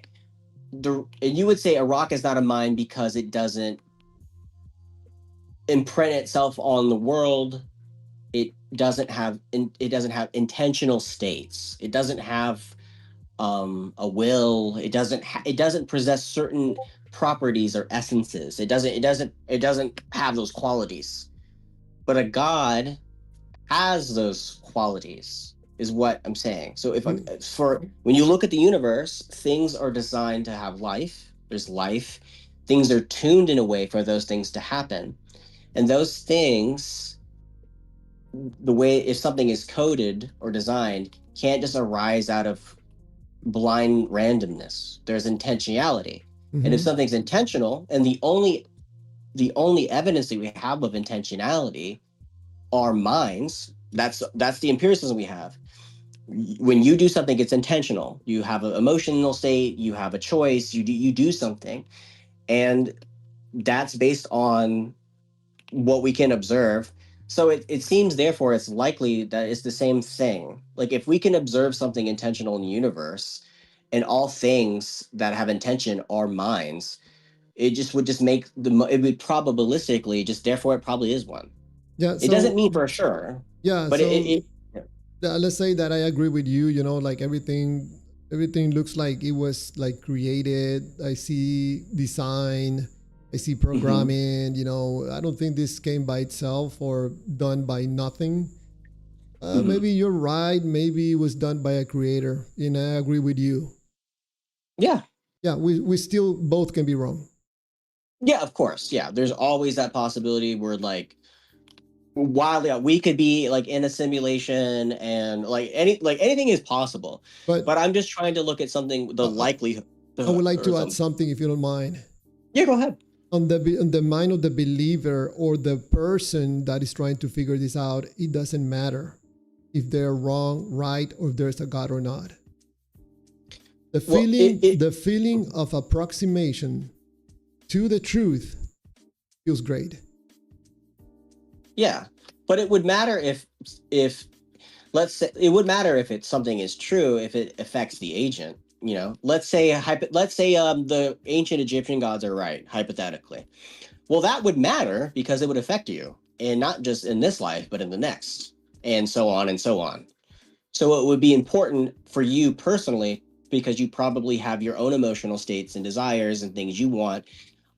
And to achieve those things, you'd have to take that into account because it's going to affect you. You know what I mean? Hmm? Same if way of Christianity is true or Islam or whatever. It's going to affect the way that you act or feel about stuff because um, let's say if like Islam is right, like we better start praying because we're going to end up in hell if we we're not going to make it. And if you care about yourself and you don't want to experience that amount of pain or suffering, it motivates you to not be Muslim. It motivates you to be Muslim. You know what I'm saying? If that's true, I don't think it's true. I don't think you think it's true either. But that's like my example there. Like it would motivate you to I, feel like, oh shit, I like I need to think do something. I think that the example of people believing in different gods, different entities, I think it's a good example that we're not talking necessarily talking about gods. People switch gods like it's changing underwears. It doesn't matter. Or they change denominations because the most important thing is not the God. It's how the person feels about their beliefs about the God. Yeah, for like motivations, yeah. Like if somebody, like let's say if we knew for 100% fact like Christianity is true, let's say if that was the case, no one can make anybody do anything if they don't want to do it. I mean, if that's what you're saying, I think I agree with that. You can't make someone like believe something or act in a way. They have to be motivated by themselves. But it just doesn't change the fact of the matter that like Jesus is like would be God or something. If like we could, if that was true or whatever. You know, same for Islam or whatever. So if someone tells me that they feel good coming to the conclusion that Jesus was a real person and was God incarnated, I'll be like, man, amen, amen. I don't believe it. I don't believe it. I don't care. But I can see that these persons feel very good about their beliefs.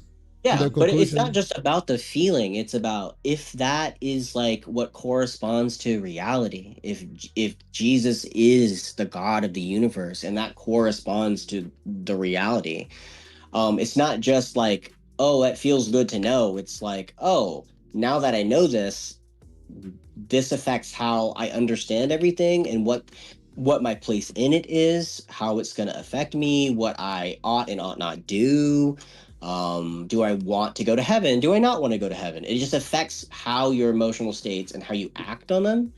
But like the fact of the matter is that would still be true. And I agree with you. We can go, ooh, cool for you, bro. Like I don't feel that way, but if you do, but if it's true regardless of what you feel. You still are gonna feel like you're gonna feel whatever, but it doesn't change the fact of the matter. Like if I can prove that Jesus rose on the third day, it's like you can feel any way you want about it. So could I. But me and you would both have to deal with the reality of it. Yes, but you can do that with anything. Well, that's just how truth works. Yeah. It's a bicycle, a motorcycle. No, because it's a Hawaiian pizza, pepperoni pizza. No. So you can do this with anything. You don't have to do it with a God. No, but there's a truth there. There's a P and not P there. What a pizza you have to make that statement. Pizza has to exist in reality. So pizza corresponds to reality. I mean, it's just about really. It's like I would recommend maybe like looking more into like just how like epistemology, just how you know something, and just like think about that. That's just like let me ask you something. Is there anywhere in the universe, in the eternity, and I'm asking a question, anywhere in the universe or anywhere in eternity that Hawaiian pizza is not Hawaiian pizza? I'm kind of confused on what you're asking. Are you saying like, is there anywhere where Hawaiian pizza doesn't exist? Is there a world where it doesn't exist? Is there anywhere in the universe, in creation, where Hawaiian pizza is not Hawaiian pizza? Well, we know some things are true by definition. So it would like, I would say no to that because some things are true by the way that they're like defined in the way that we use words. Like a car is a car because that's what we defined a car as. The car exists objectively, but the semantics we use to describe the car or what we use the word are like human constructs, but the car exists objectively. Yes, but when it comes to God, aren't you defining God? I'm not like making up a definition. I'm looking at the reality I'm in, and I'm like, things with intention require a mind. The world has intention. You're literally coming to a conclusion, to a definition about God. You could be wrong. Yeah, I'm not denying that I'm possibly could be wrong, but it's more of like the probability of me being wrong is what we're debating. Yes. Yeah, is that what we're debating? Yes. So I don't see the benefit of calling the truth when you can be wrong. So like, are you just, this is where it feels like that just leads to like global skepticism. Do you know what that is? Yes. So I mean, when someone tells me this, I'm like, look, have you met God? No, but no, Javier, you don't understand what God is. God is a spirit. Oh, okay. So we're never gonna meet him. All right. So, but you know this truth. But how do you know?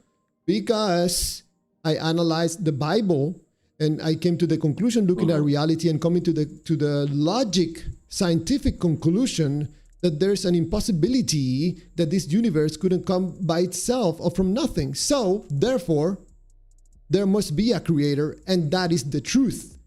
If you believe it or not, Javier, that's still a conclusion that that person came to, and can still be wrong. Yeah, just like your conclusions. Yeah. Yes, absolutely. Yes. Yeah. That's just how it works. Yeah, I agree. That's why I don't call anything I say truth. So you would just say that it's something isn't true, it's just probable. Yes, I could be wrong about everything I'm saying. So some people say, could you be wrong about the statement that you just made though? Do you see how that's like kind of funny? I could be wrong about everything I'm saying. I could be wrong about that too. Yes. Yeah, this is what we call in philosophy global skepticism. And I recommend just looking into that idea and just like think about it, because this is something people do believe. Or have come to that conclusion. Like if you know about like Socrates or Aristotle, like they talk about what will be the opposite? People who believe that there is like truth, like people who would believe that there's you know, if someone tells me global skepticism or the opposite, I'm like, man, well, whichever you want to call it.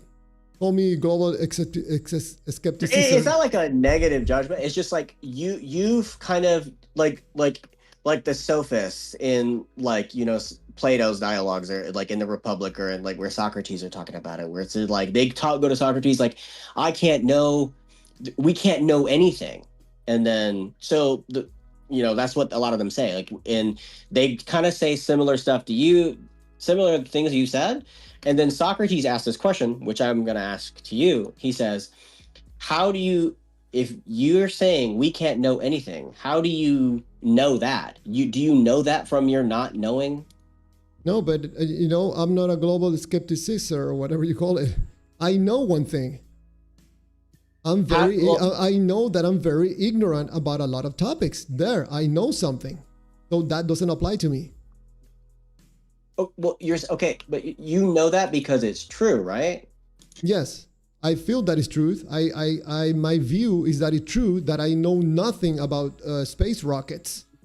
I don't know anything about certain topics. I'm learning about some other topics. Well, yeah, and just because you don't know doesn't therefore mean space rockets don't exist.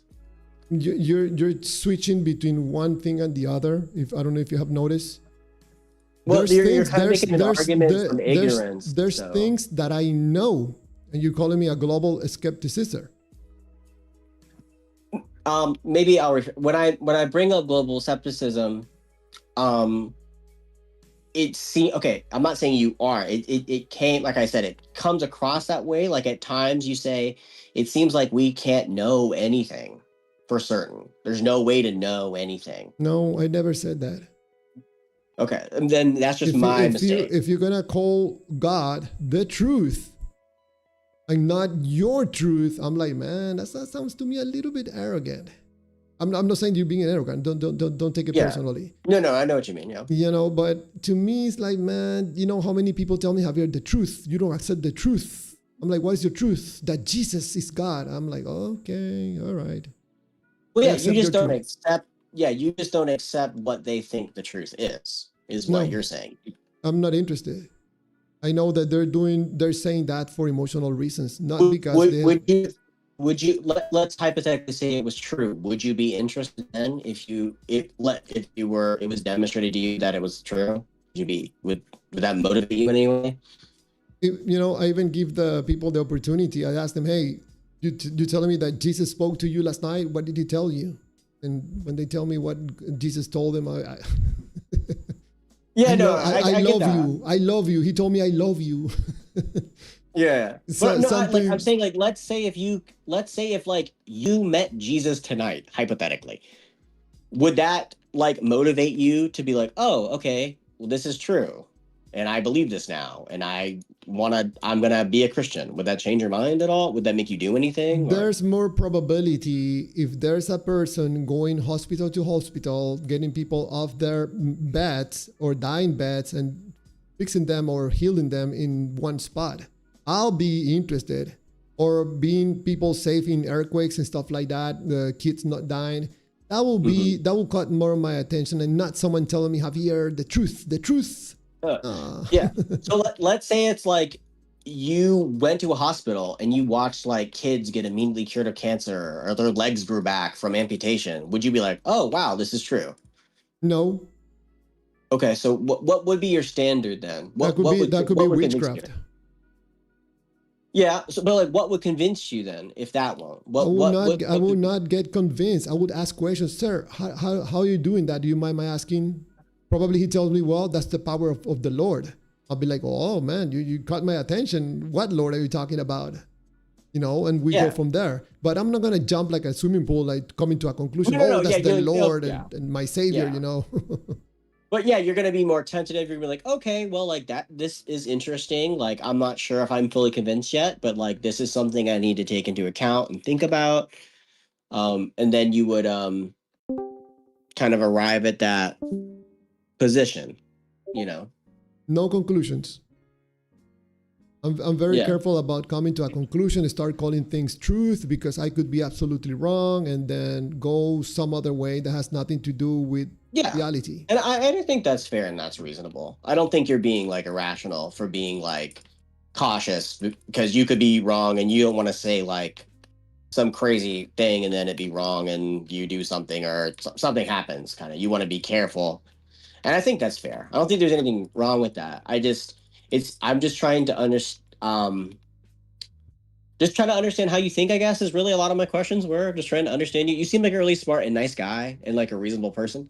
So I'm just like, when you say certain things, I'm like, okay, well, like, I feel like my experience of certain things may be different or the way I view it. And maybe like I could learn something from you too. Maybe I'm thinking of something in a weird way, if that Okay. makes sense. Yes. Thank you for your kind words. Let me tell you something, cursed body. Mhm. Everything you have told me, you're wrong. Okay. Based on, You're just ba- ba- wrong. based on what though? You're wrong. Is this like the childhood playground? Nuh-uh. Nuh-uh. No, you see me smiling? You hear me laughing? I'm telling you, you're Yeah, yeah. wrong. I think you're wrong about me being wrong. I'm just kidding. Hey, I know. what I'm trying to do here, I mean, I think you're very reasonable. You keep cool.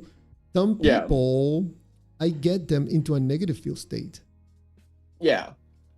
and they're going to desperately try Try to to get out move of it. into a positive Yeah, feel state, probably by offending, calling names, calling you yeah. fool.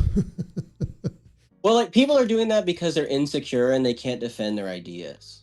Even if like I think like you did great. Like I think if more people could have a conversation like this is good, even if we may disagree. Like you didn't get mad at me and scream at me, and I didn't do that to you. Even though we challenged each other, um, you know, about Absolutely. maybe yeah, like I think that's the better approach. That's just I mean I think we agree like on that. Yes, and of Yeah. course, you're not wrong about anything you said. I could be wrong about everything I said. Yeah. That's why we have Thank these you. conversations and respectfully. And I Yeah. really appreciate you coming tonight. And now you're unmuted, so you can come anytime you want. Okay. Yeah, of course. Yeah, I really appreciate it. Can I ask you like one just random like not different question that's not Sure. about this specifically?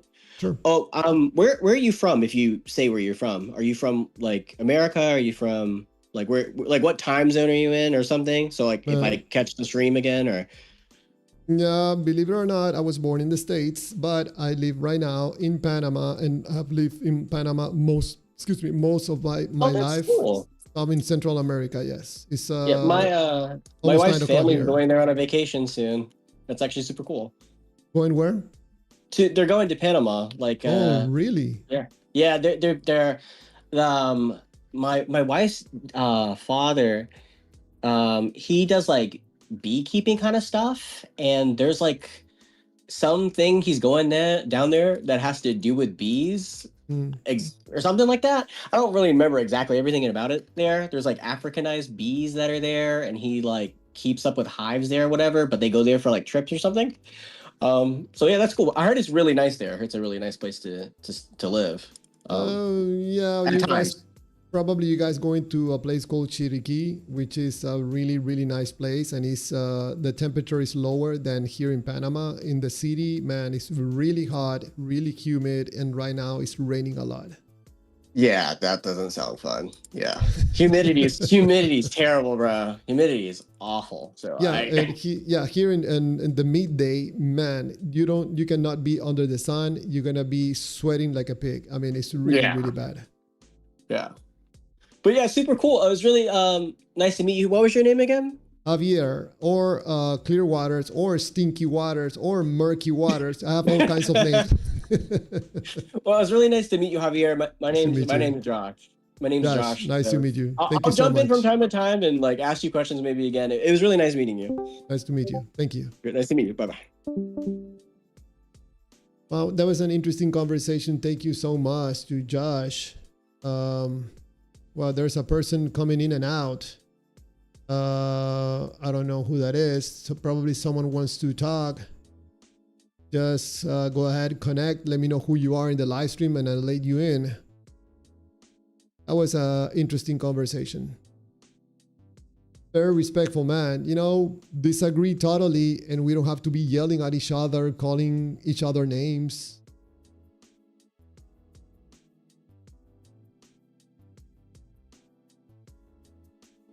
Very, very nice.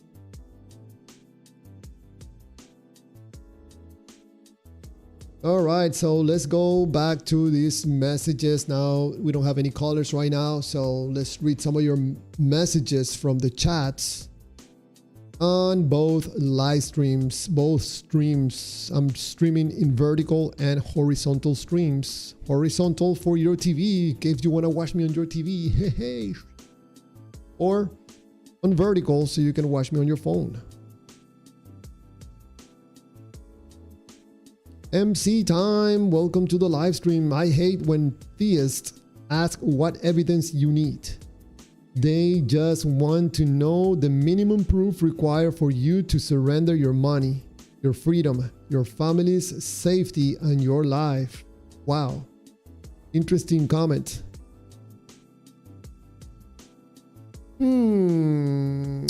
Agent Smith. Welcome.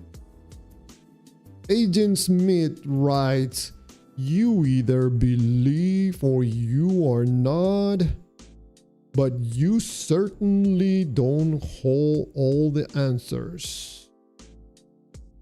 Agent Smith from the Matrix wrote. Thank you, Agent Smith, for your comment. I agree. Yes.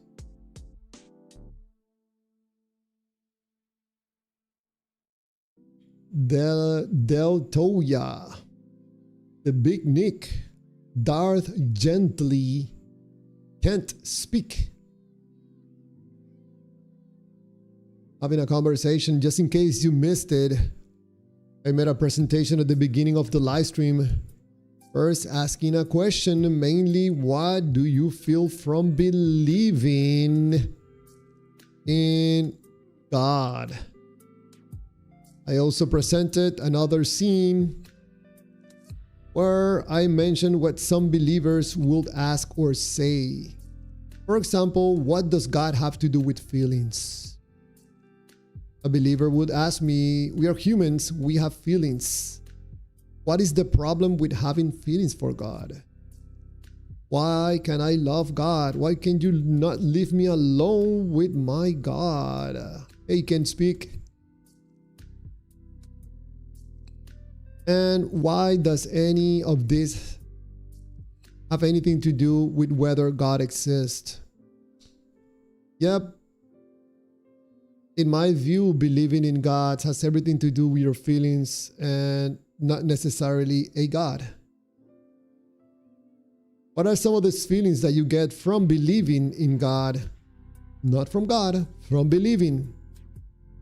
You feel love, you feel security, you feel hope, you feel meaning, purpose, feeling special or chosen, like when you're on a pedestal. You can get comfort during suffering, a sense of importance, when you get very eloquent on debates talking about God, you feel a sense of importance, a sense of being a better person than others, of course, again, the pedestal, and a sense that life has an ultimate explanation. All those have to do with feeling good. Now, when you get to believe in one of these gods, currently available gods, popular gods right now, those feelings make you feel good. No God involved. Just the feeling. That's all you need. So, part of my presentation, I asked believers, are you believing in God because God is real or because believing in God feels good? Believing in God, of course, feels good. It feels awesome. You don't need a God for that. You just need the feeling. So part of my presentation at the beginning, my view is that in order to reap the emotional benefits associated with believing in God, you only need to believe. You don't need God to be real. You don't even need to prove that God is real. What motivates a believer to believe in God is the positive feel state believing provides. No God or invisible entity is required. MacLeod W. Oh, writing something to MC Time.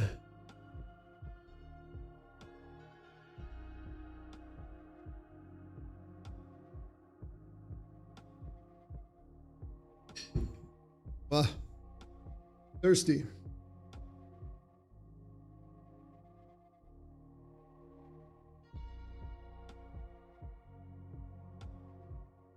Those mini debates going on the chat section, interesting topics. Darth gently writes, I'd rather just respect life instead of making up a God in my head to worship instead. Or to make yourself feel good.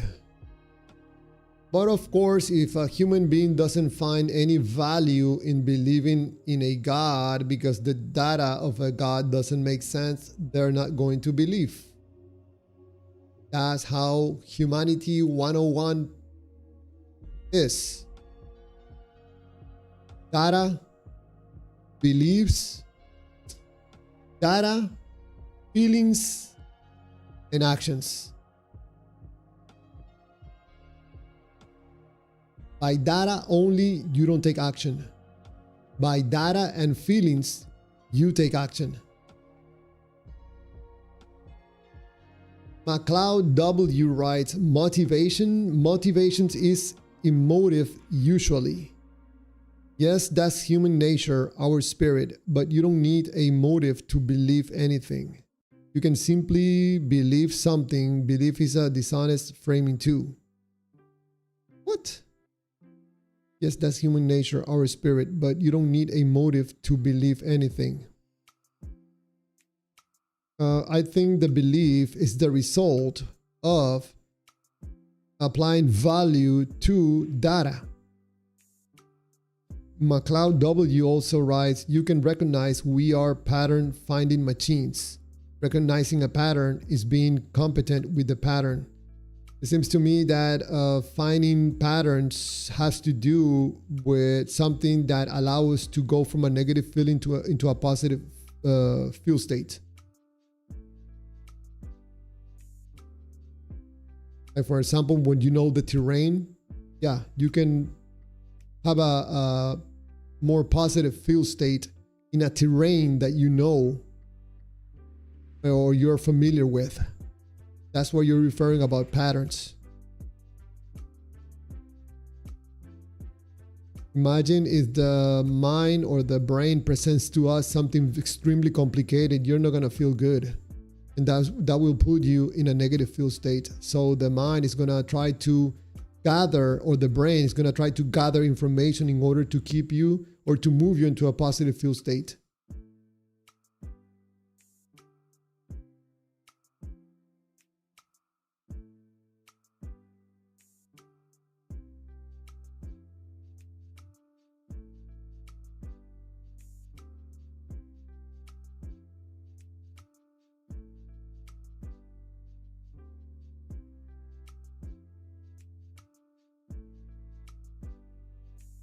Guys, give me just one moment.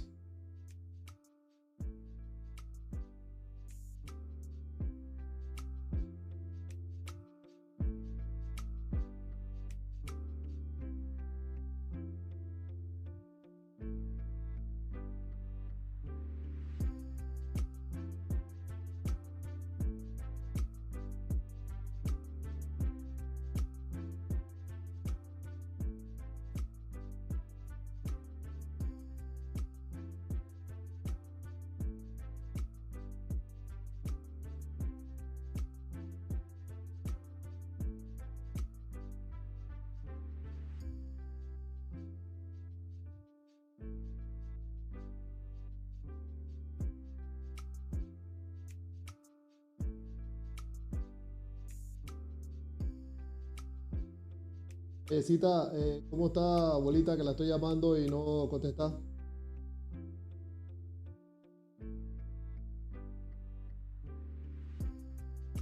Para ver si Jorge Luis le llevó la sopa y está descansando.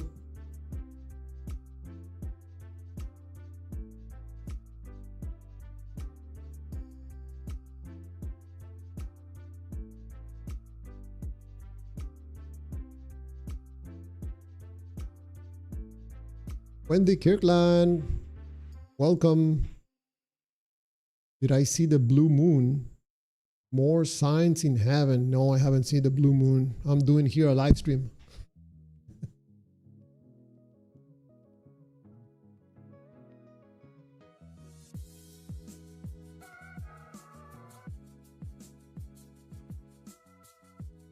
Mr. Charles Oliver, threats and rewards based on claims of a spiritual realm. A realm they deny can be viewed accurately by anyone but them.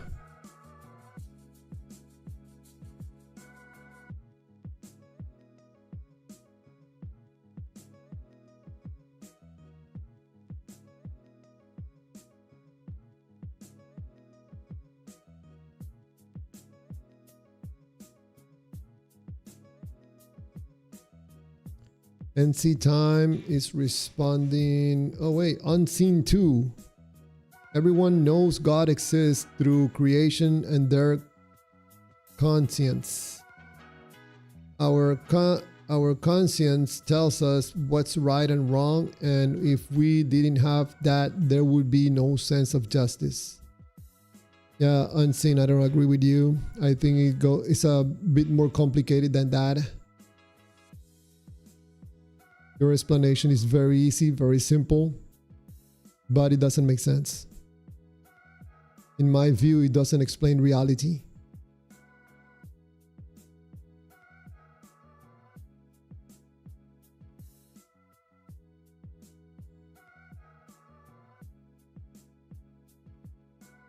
NC Time at MC Cloud. I think you misunderstood. If God must fine-tune the universe to create anything, how can any existing structure or order occur without prior fine-tuning? Interesting question. McLeod W writes, bruh, you need to recognize a pattern before you can feel about it. So feeling doesn't make you recognize patterns.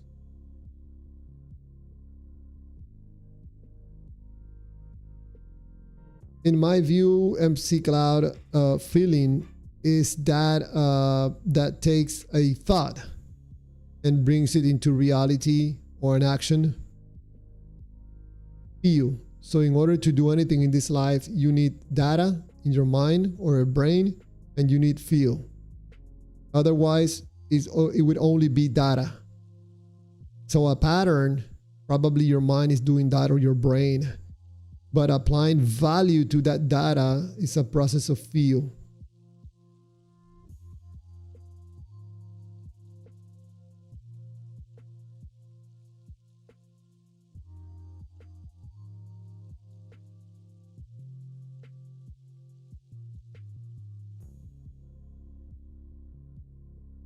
When the Kirkland Clearwaters, where's God giving self-fulfilling prophecies again? In my view, Wendy, there's no such thing as prophecies. They're not convincing. They don't sound coming from a God.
All right, I'm back. All right, to make a phone call. Well, not phone call. Sub messages.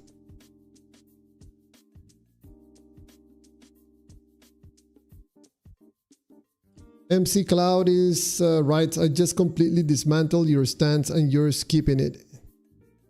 You get jump scared before you see the thing to scare you, because you can feel scared until you see the pattern. MC Clouded, I think in my view, this attaching value to data, of course, it can happen consciously or it can happen automatically. You know, like a phobia. You feel something. You feel fear about a piece of data, but your mind now knows what is supposed to feel from that piece of data, and it does it automatically. Same process, faster, automatically. Unseen 2 writes, I mean that God has written the 10 commandments on our heart. Oh, how cute. That sounds so romantic. He write it on our hearts. Which is why you can be an atheist but still be moral, and it makes you feel guilty. Unseen 2, you know, that sounds sweet, that sounds romantic, that sounds like it makes sense, but to you, it doesn't make sense to me at all. We don't know if a God is real. We don't know if the God of the Bible is real. It sounds to be made up. So we cannot jump to conclusions without first confirming a few things, So you could be absolutely wrong about what you're saying. But it doesn't matter, because if you heard the presentation at the beginning of this live stream, it doesn't matter if you're right or wrong. You still reap the benefits from believing in God.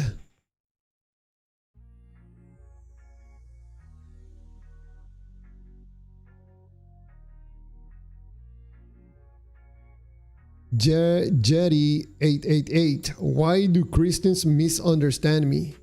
Jesus does not.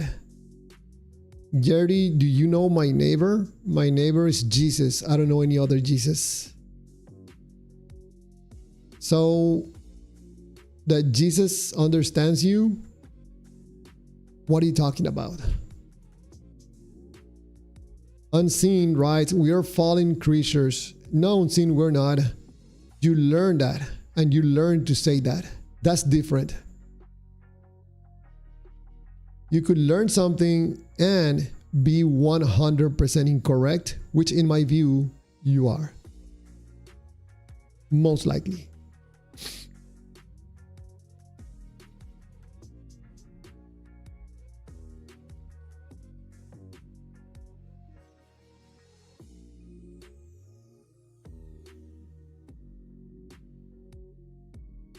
MC Cloud W, it does it automatically, but you claim that feeling guides pattern recognition.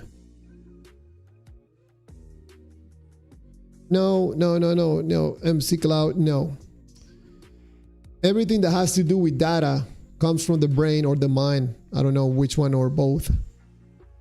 Then, because we have some field states already in our system, we're gonna compare that data to our field states. If we find some of this data of value, we're gonna use it to get ourselves from a negative field state into a positive field state. Unseen 2 is asking, do you think you're a good person? Unseen 2, do you think you're a good person? I think I'm a human being trying to live this life without hurting anyone and try to be happy with my family. So I'm trying probably naively to make a change, something better for this world. But I don't relate myself or calling myself good in relationship to an invisible entity from a foreign country like the God of Israel. Sounds to me extremely made up and problematic, because believing in God to me is problematic for humanity. Hey, Professor Hazel, welcome to the live stream. The Real Indiana Cons Brew. Man, that sounds like, I don't know, like a big humongous company. Maybe for a beer or something. The Real Indiana Cons Brew.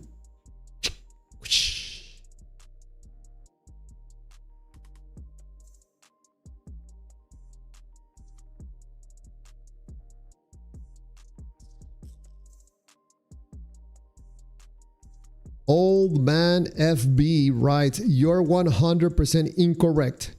Most likely, a little contradictory there.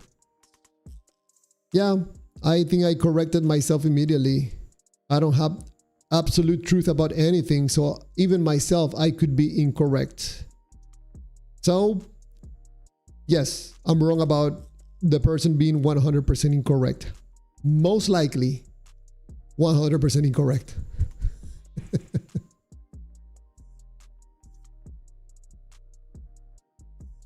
But not quite.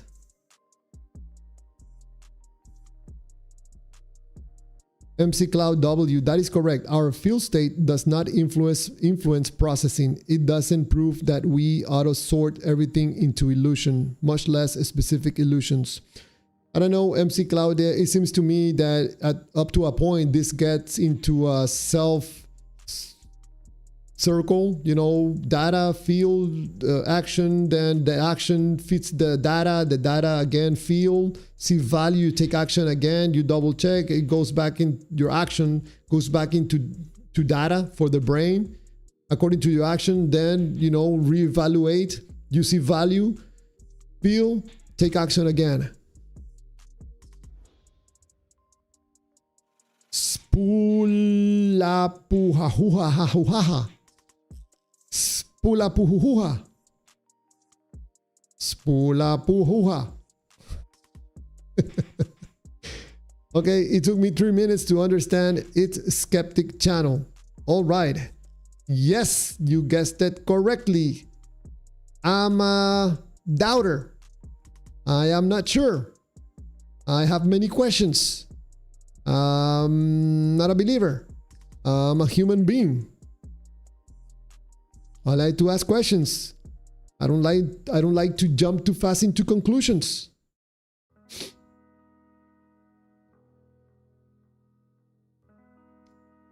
Suedenim, didn't your God create life from dirt? That's a big nick.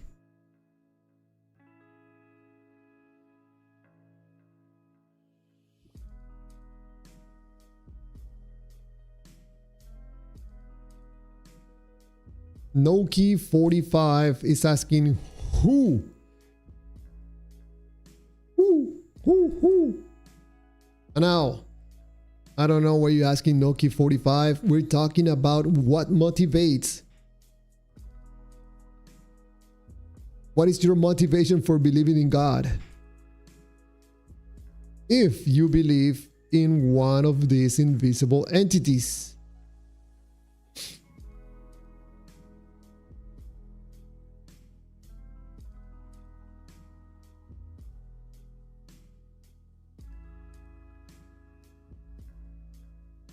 Yeah, it seems to me, in case you missed the presentation, that we're not talking about gods. We're talking about humans' feelings. We're talking about meaning in people's lives. We're not talking about gods. We're not talking about finding gods. We're talking about finding yourself in this life.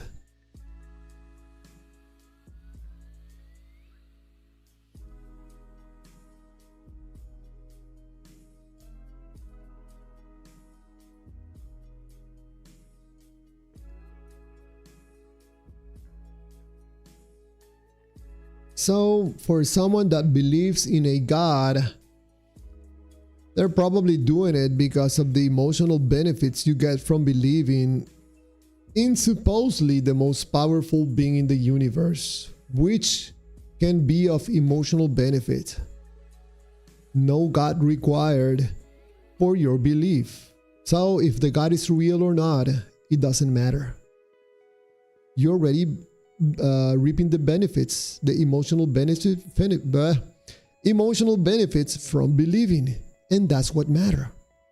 So you can use Allah, you can use the God of the Bible, you can use Olodumare, you can use Odin, you can use Buddha, you can use anything. Try to make it invisible, because that way you don't have to prove it to anybody. Suedenim, I found myself. Is this God I'm interested in? Is this God I'm interested in? Ooh, Suedenim. You are one of those gods. I care if it's true, not getting benefit from a lie.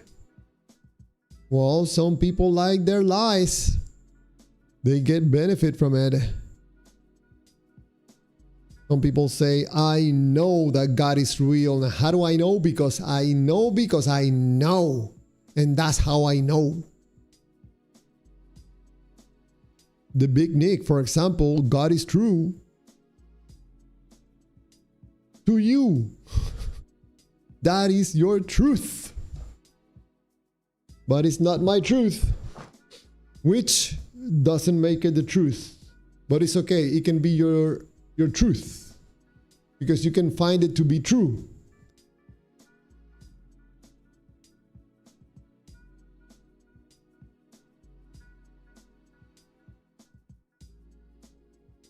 ATP is a biochemical energy carrier.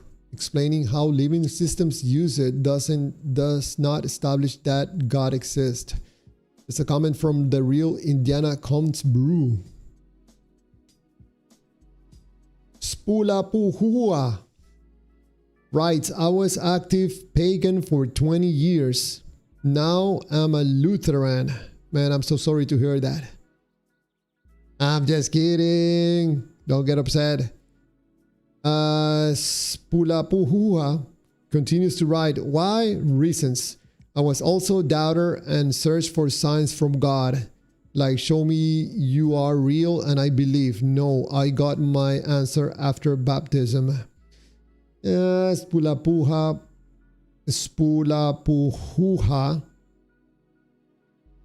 Don't take it as offense, okay? But most likely the only reason you're believing in one of these popular gods is because it makes you feel good. It gives meaning to your life. You don't need a God for that. You just need to believe that there's a God. And you will reap the benefits. Unseen 2 is asking a really good question. Do you believe in absolute truth? Believe in absolute truth. I don't know. That sounds like a contradiction. No, maybe not. Believe in an absolute truth. I think absolute truths are to be known, not to be believed. Because if you believe that, maybe you're not convinced that there's an absolute truth. I don't know. Sounds something weird about that question. And who cares about absolute truth, my friend? I have to take the garbage out. That's my absolute truth. Get the garbage out or it's gonna stink in my apartment. That's my truth.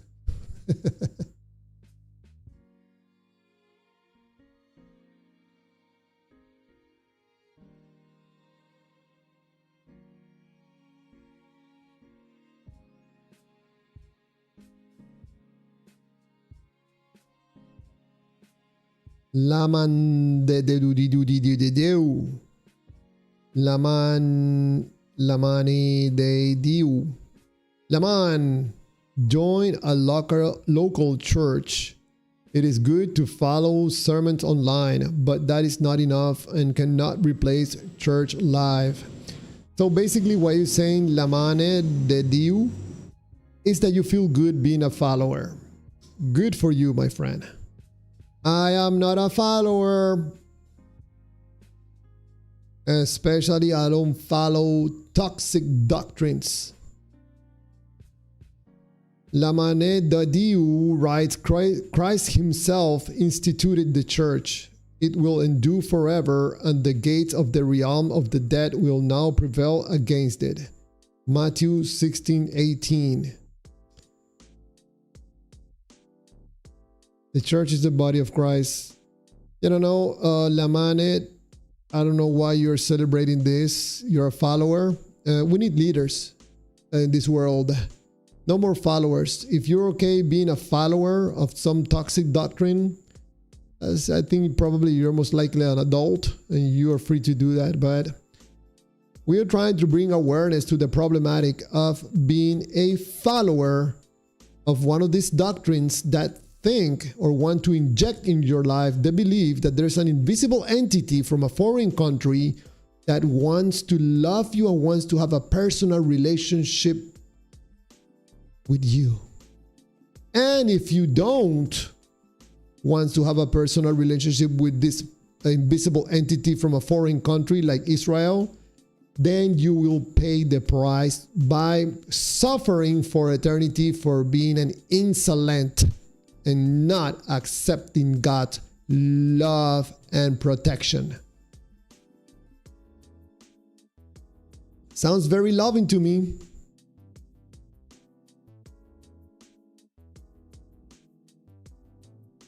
Unseen 2 is asking, is that true? Yes, I'll follow your game. Yes. Is that true? Yes, it's true. Whatever you want to call true.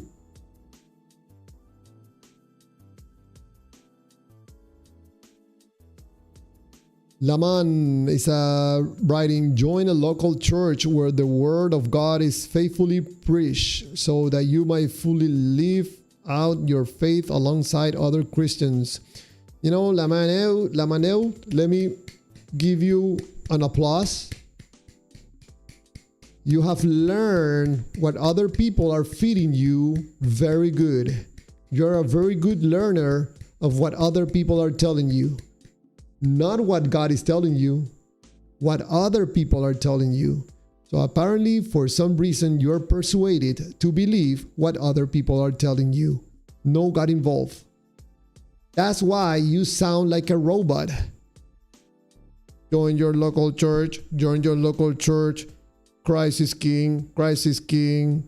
God is real. God is real. You have to give it a little bit, you know. There you go. God is real. The church is the church of Christ. You're no longer yourself and someone else is talking to you. You're literally possessed by the spirit of other people talking through you. No longer you provide thoughts of your own. You don't have your own opinions. You're just the expression of a toxic doctrine.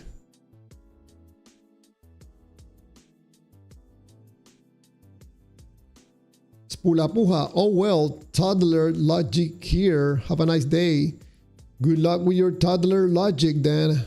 Probably make it grow up.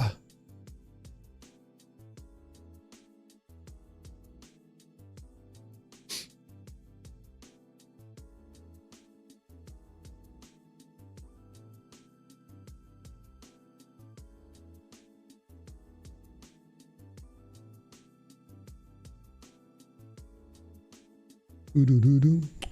Do-do-do-do. Do-do-do-do. Do-do-do-do.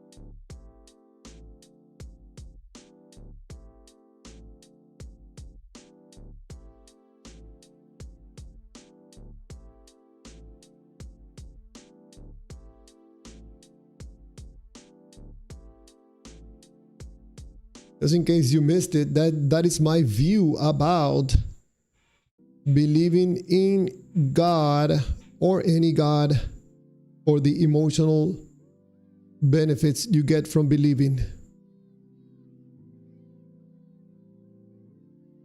Can speak 465 Clearwaters. I apologize for turning your chat into some weird narration. Man, you guys have fun. Get engaged in conversations. I don't mind at all. We don't have to talk about the subject. Whatever comes to you, that's fine with me. No problemo.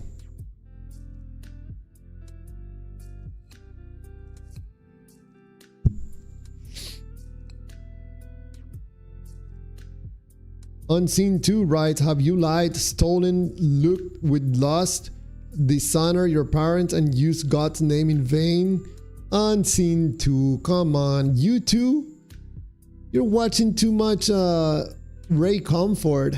You're using Ray Comfort's script. Have you stolen? Have you have impure thoughts?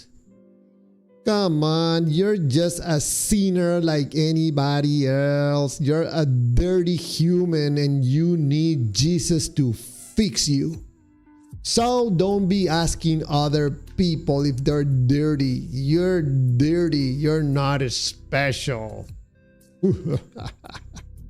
I'm just kidding, Unseen. Probably you're a good person that for some reason were persuaded to get into this witchcraft.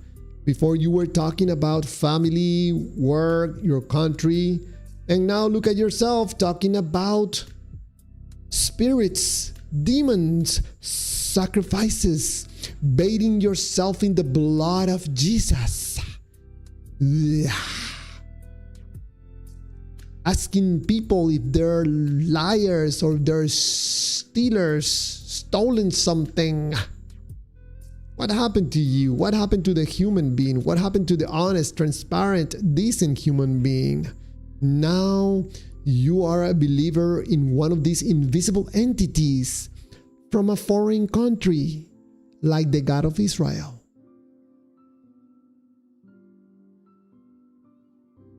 Illyrian 08, I don't get it. Theists think that the only way for a human to fall in love with another human is for there to be a God involved. You need that God in there, man, because the God offers emotional benefits. So just in case you don't make it with your loved one, you have the God in there, man, to provide you with the good feelings.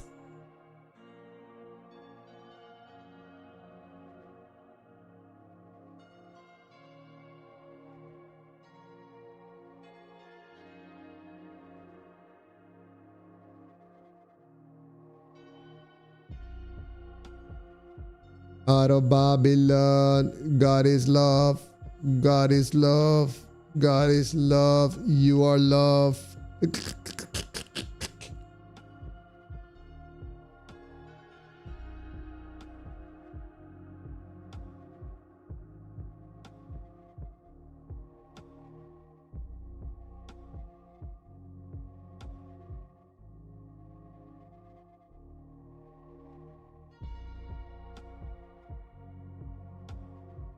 MC Cloud W.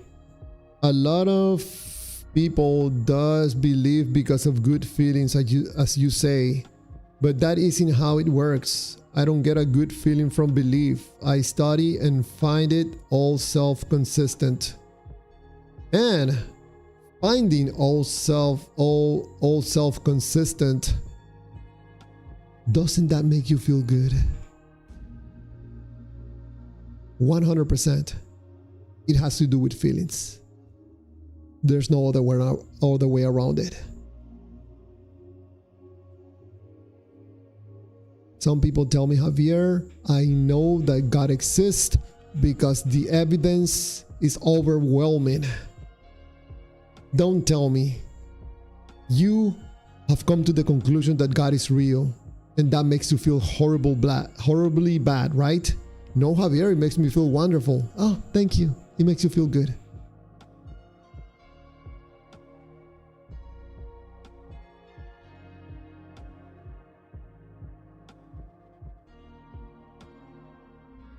Oh man, FB, really are the nativity stories in Matthew and Luke consistent? Ooh, asking good questions.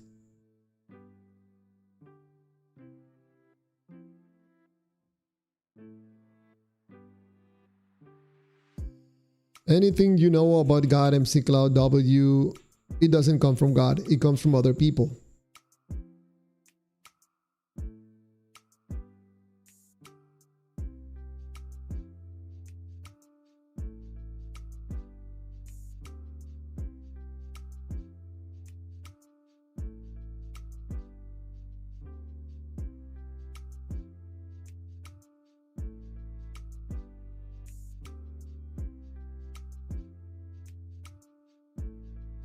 Out of Babylon, love is not neuroscience. Out of Babylon, you know what God is not, and you know what God is, but no way of demonstrating it. That's interesting. MC Cloud W, I recognize your feelings-based model, but good feelings aren't the motivation. Any good feelings are incidental. Most of it is scary. I don't even eat spicy food. No pleasure there. MC Cloud, you yourself are giving an example of what I'm talking about. Motivation doesn't only come from feeling good. It could be from feeling bad, because something can push you to do something or pull you to do something.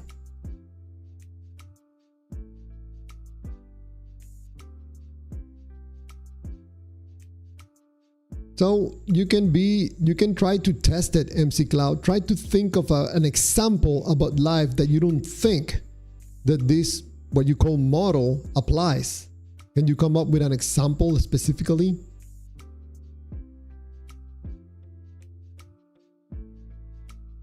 So you don't see spicy food as a source of feel good.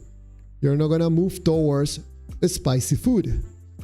Very basic. Wow, 30 more minutes and we're done with this live stream. Wow, times go fast.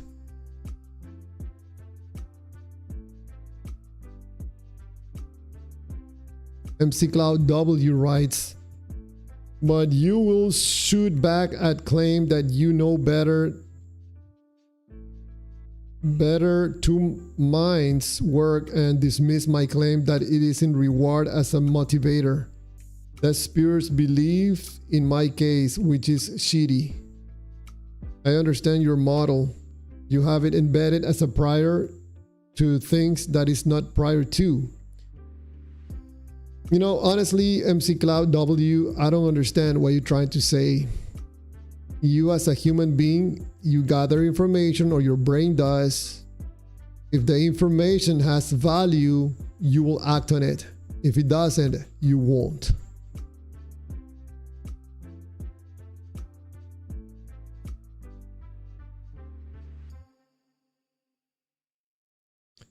MC Cloud W, pattern recognition precedes feelings.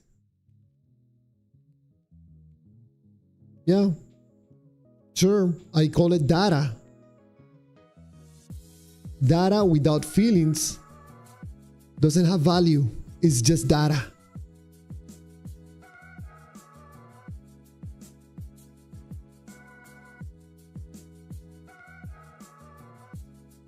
It's like adding 1 plus 1 equals 2. It's just data. You don't get excited by that unless it's 1 million plus 2 plus $1 million, $2 million that you're gonna get. That has value. That will get you excited.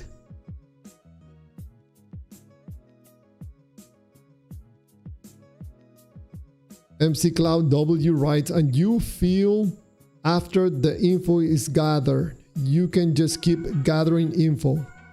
Yes. MC Cloud, yes. The mind is gonna look for information based on your current feel states.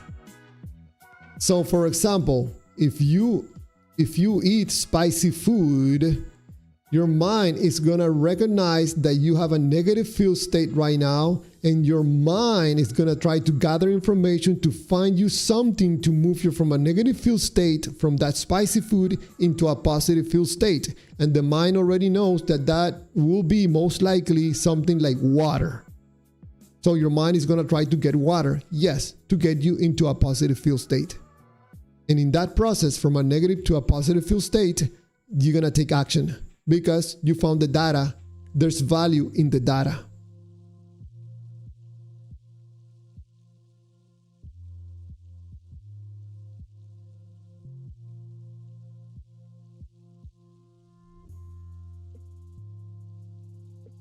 MC Cloud W writes, we are agents and observers. We cannot process information. We can hold off on evaluation.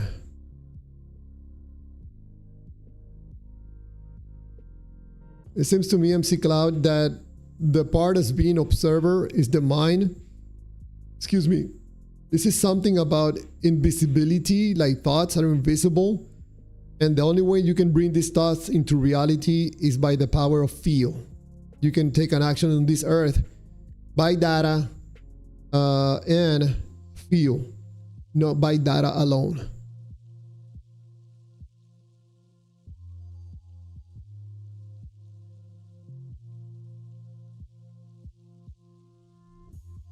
MC Cloud W writes, no, you don't look for information based on feel states exclusively.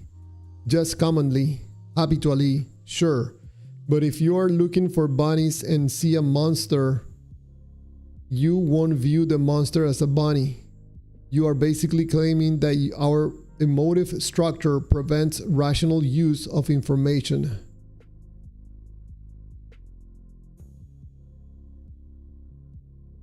Let me read your message again. You don't look for information based on field states exclusively. I have to agree with that. In a way. Just commonly, habitually, sure. But if you are looking for bunnies and see a monster, you won't view the monster as a bunny.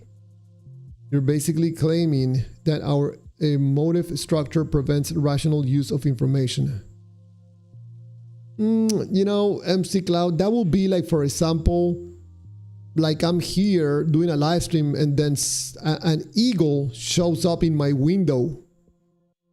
That doesn't relate specifically to my current field state or my mind or the information that I have right now. So data can come from anywhere. Doesn't have directly to relate to a field state that I have currently right now. But if I look to the window and I see that eagle standing on the window and I'm scared of eagles, yeah. You see what's going to happen next, right? Or the contrary, if I love eagles, I'm going to get excited and I'm probably going to approach the eagle. So my mind was not looking for eagles or a bird or anything, or to have an experience with something in that sense right now. I was just I was doing a live stream and suddenly I have an eagle on my window.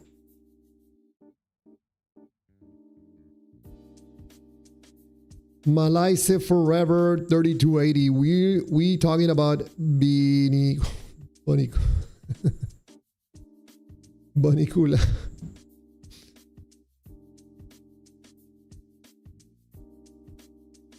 Let me know what you think about this presentation, about this live stream. What is your motivation for believing in God? We're talking about feelings, not a God, in my view. And that is problematic. Because no God needs to be involved. So anybody can present to you a God. It doesn't have to be real. As long as the God feels good, you're going to believe and you're going to accept information associated with that God, probably without filter. And that is problematic.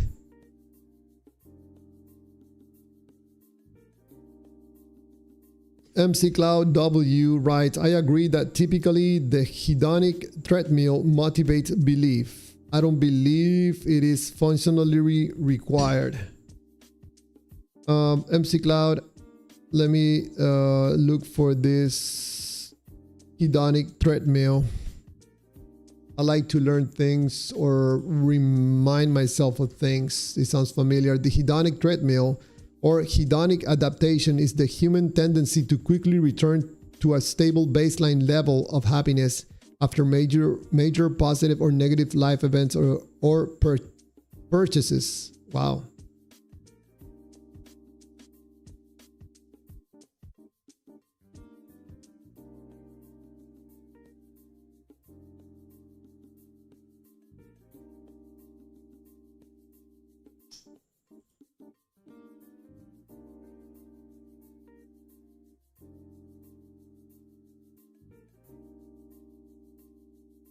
Yeah, MC Cloud W. I don't understand that comment very well, but this is something that is very applicable. You can do it with people. I have mentioned on my live streams that I design a therapy.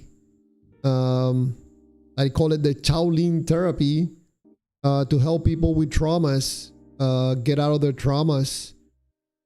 Based on this information that I'm sharing with you. The mind automatically assigns feelings to data to try to protect you, to get you to continue being alive. So I noticed that if you're able to bring the data and the emotion to the surface, or the feeling to the surface, you can do some switching, you can disconnect, or you can bring a different association to that data, or just unplug it. That's it, disassociate it. Very interesting. It seems to me that these properties of the human being are done for a purpose. Seems to me that life is looking for something.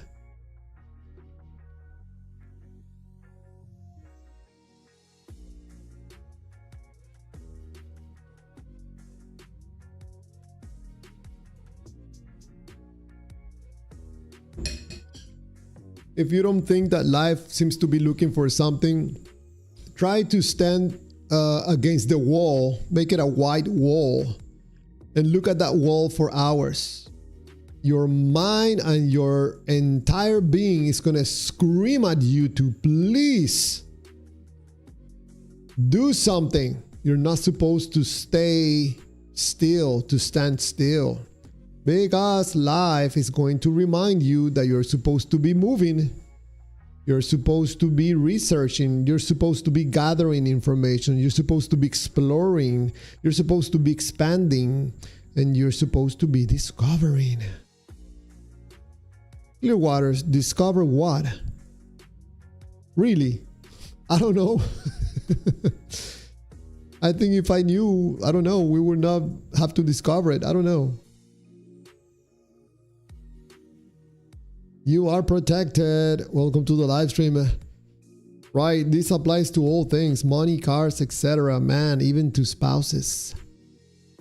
You know, finding that man or that woman.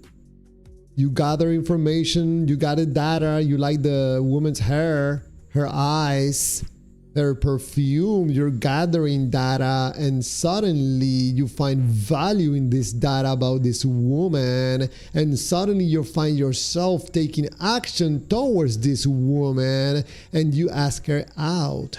That happened only with data and feel. You are protected, writes, a Lamborghini is better than a Honda due to data and emotion, social norms, etc. This applies to a God. Yes, and sadly, also to human beings when it comes to relationships. Yes, you can have a man loving his wife or woman, and suddenly some other lady that produces different data, different feelings, the man takes action towards another woman, sadly. But I think if you understand how you operate as a human being and how your spouse or wife or husband also operates, I think you're in a better standing emotionally, knowing what could happen at any time. Because we're humans.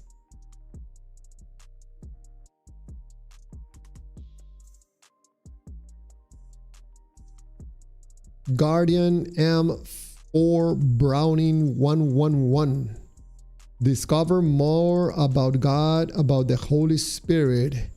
I know, Guardian, there's people that need to feel good, so offer that God that is going to make them feel good. But of course, you don't have no God, but you can offer the belief, because you and me know that in order to believe in a God, you don't need a God. You just need the belief, and let the person reap the emotional benefits they're gonna get from believing, not from the God.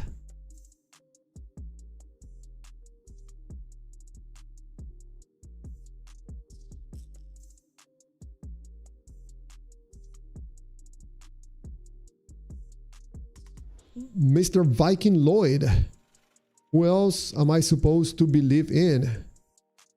The human race? The question is, why do you need to believe in a God or a human race? What's going on in your life that you need to be looking for truth or a God to love you? That is the question, not that if God is real or not. Why are you looking for a God in your life? Are you in need of emotional protection? Do you feel vulnerable?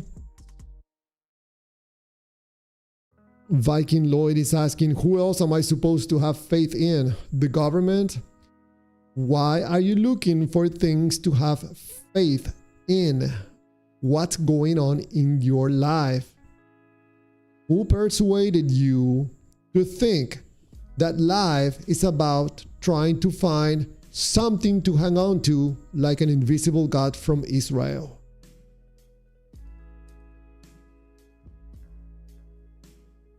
Someone told you, hey, happiness in life is about believing in the God of Israel. If that's the case, you will ask the person, hey, God of Israel sounds like the God of Israel. I don't live in Israel. Mota. Why do you choose human being for God? What do you mean by that? Who's choosing a human being for God? Can you be more specific? Mota? Viking Lloyd, because the system is broken. Viking Lloyd, guess who broke it? We did. And that means that we can fix it. Don't rely on invisible entities for fixing anything, because look at the world, how it is right now. 10 more minutes and we're done with this live stream on this beautiful Friday night.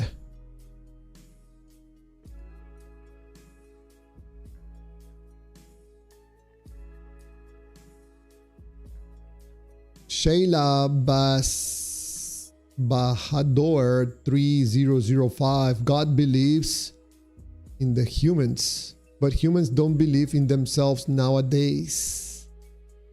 God has belief in humans. Which God? That sounds to me like made up or some wrong conclusion. Guardian M4 Browning. God is for you. He still loves you and wants to be more in your life, even if you make a million mistakes in all kinds. Guardian M, remember, I don't believe what you believe. I don't believe in the invisible entity from a foreign country like the God of Israel.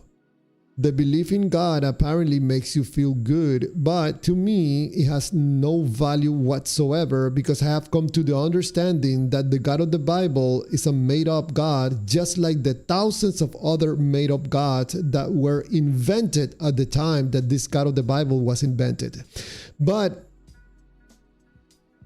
you yourself don't care about that, because you're reaping the emotional benefits from believing that the most powerful being in the universe loves you, and that makes you feel good. You don't need a God for that. You just need the belief. Viking Lloyd, I don't believe in the Christian God. You believe in the voodoo God? Do you believe in the Santeria God? I'm just kidding. Mota Christian Church. Yeah, Motas. I'm trying to bring the, trying to have conversations about the problematic of believing in gods. Because whenever you believe in a God, you're basically a follower of someone else's thinking. And that's one of the problems that we have on this earth in humanity, is people being okay with being followers. If you're going to believe in a God, believe in Chulum, the creator of the universe. In case you don't know who Chulum is, I show you who Chulum is. Look, Chulum is the creator of the universe. If you need a God in your life and you want to believe in a God, in an invisible entity, believe in Chulum. Why? Because with Chulum, you don't reap emotional benefits. There's no heaven, no hell. He's not going to talk to you. You don't talk to him. He's not gonna going to interfere in your life. He's not gonna punish you. So, need a God in your life? Believe in Chulum, the only creator of the universe.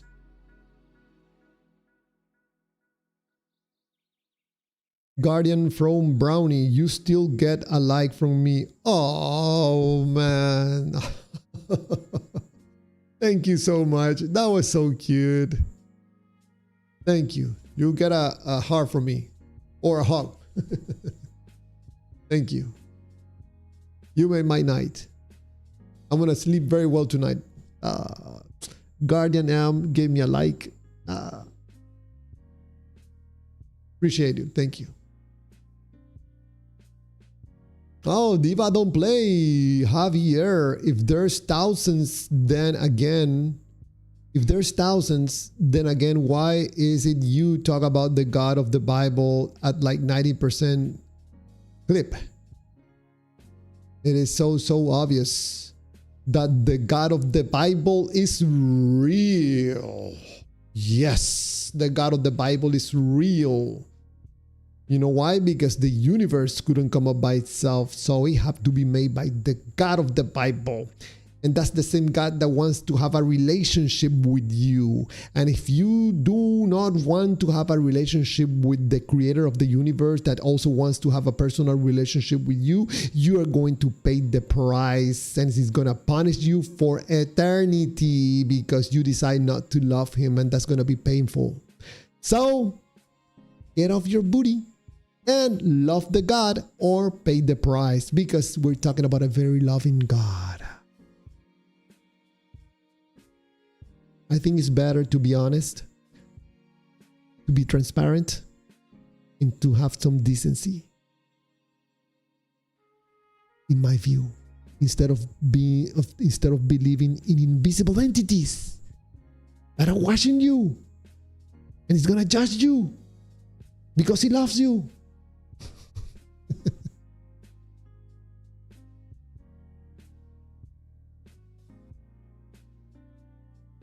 Diva don't play. Javier, if Chulum doesn't talk or reveal itself to anyone, how do you know anything about Chulum? See, you believe in garbage.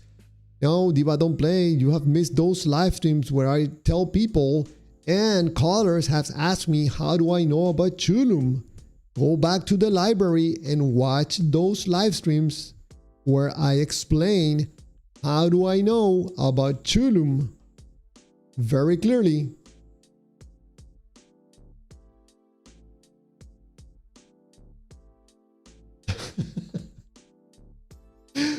And Professor Hizzle. Professor Hizzle writes, Chulum speaks to us if we open our gallbladder to his message, man. Oh man, that was funny.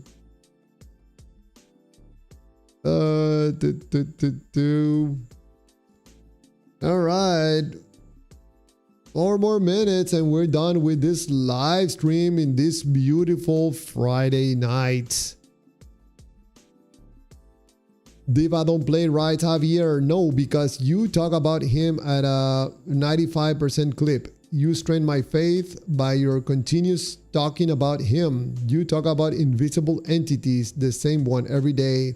Diva don't play. If I'm cooperating to you feeling good about yourself, about this God, man, give me an amen. Amen, brother. God is real. Opa. The God of the glasses of water. And whatever makes you feel good, my friend. If that's gonna make you feel good, I'll contribute to you feeling good about yourself, even when I think you're lying to yourself, but that doesn't matter because you're the one feeling the goodness, not me.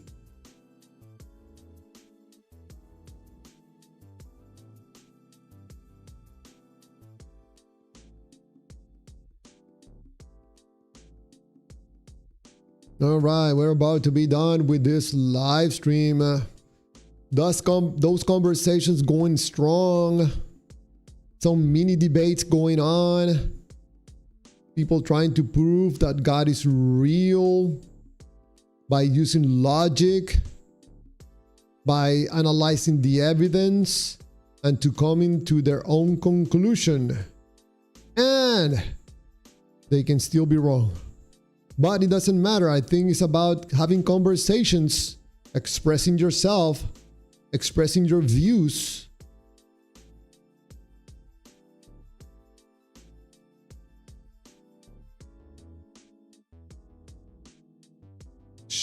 Shaile Bahador 3005 writes, being atheist, maybe you feel controlled. I don't know. I'm not an atheist. Maybe Shaile is talking about someone else because I don't consider myself an atheist.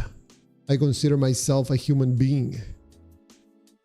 Diva Don't Play Javier loves and cannot stop talking about invisible entities from foreign countries every day and night. If you do, why can't we? And anybody can adore, worship the devil if you want, if that makes you happy. You are an adult, you can make your own decisions. Like a friend of mine used to say, whatever tickles your pickle. If one of these popular gods right now, invisible god, makes you feel good, man, by all means, indulge yourself in the good feeling that you get from believing in one of these invisible entities currently available. Balkanikinikikikikking. Balkanikinkinking10. In the beginning ningi ningi. Balkaniking 160. Allah subhanahab wa ta'ala is the only true God. Man, I destroy that. Allah subhanahu wa ta'ala is the only true God. Bible is not the word of God. Oh, Balkaniking ging ging ging 160. Tell that to Mr. Diva Don't Play on the other stream. I don't think he's gonna be happy with you. You want to ruin your Friday night? Go tell that to another user with the name Diva Don't Play. He's not gonna be happy. Diva, someone else here is telling Bible is not the word of God, man. Come get him. Probably most likely Muslim.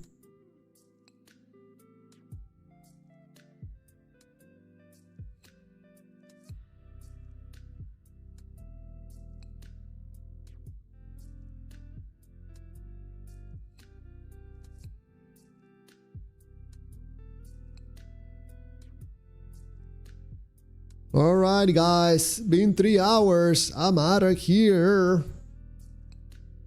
Not without first thanking you for being here. Thank you for being so kind. If you find something of value in this channel, in this conversation, in these messages, yes, by all means, you're welcome to join and subscribe to the channel. If you want to give it a like or share the video, do so. You're welcome to do it. Only if there's value for you. So have a great night and I'll see you again on Monday night. Have a good one.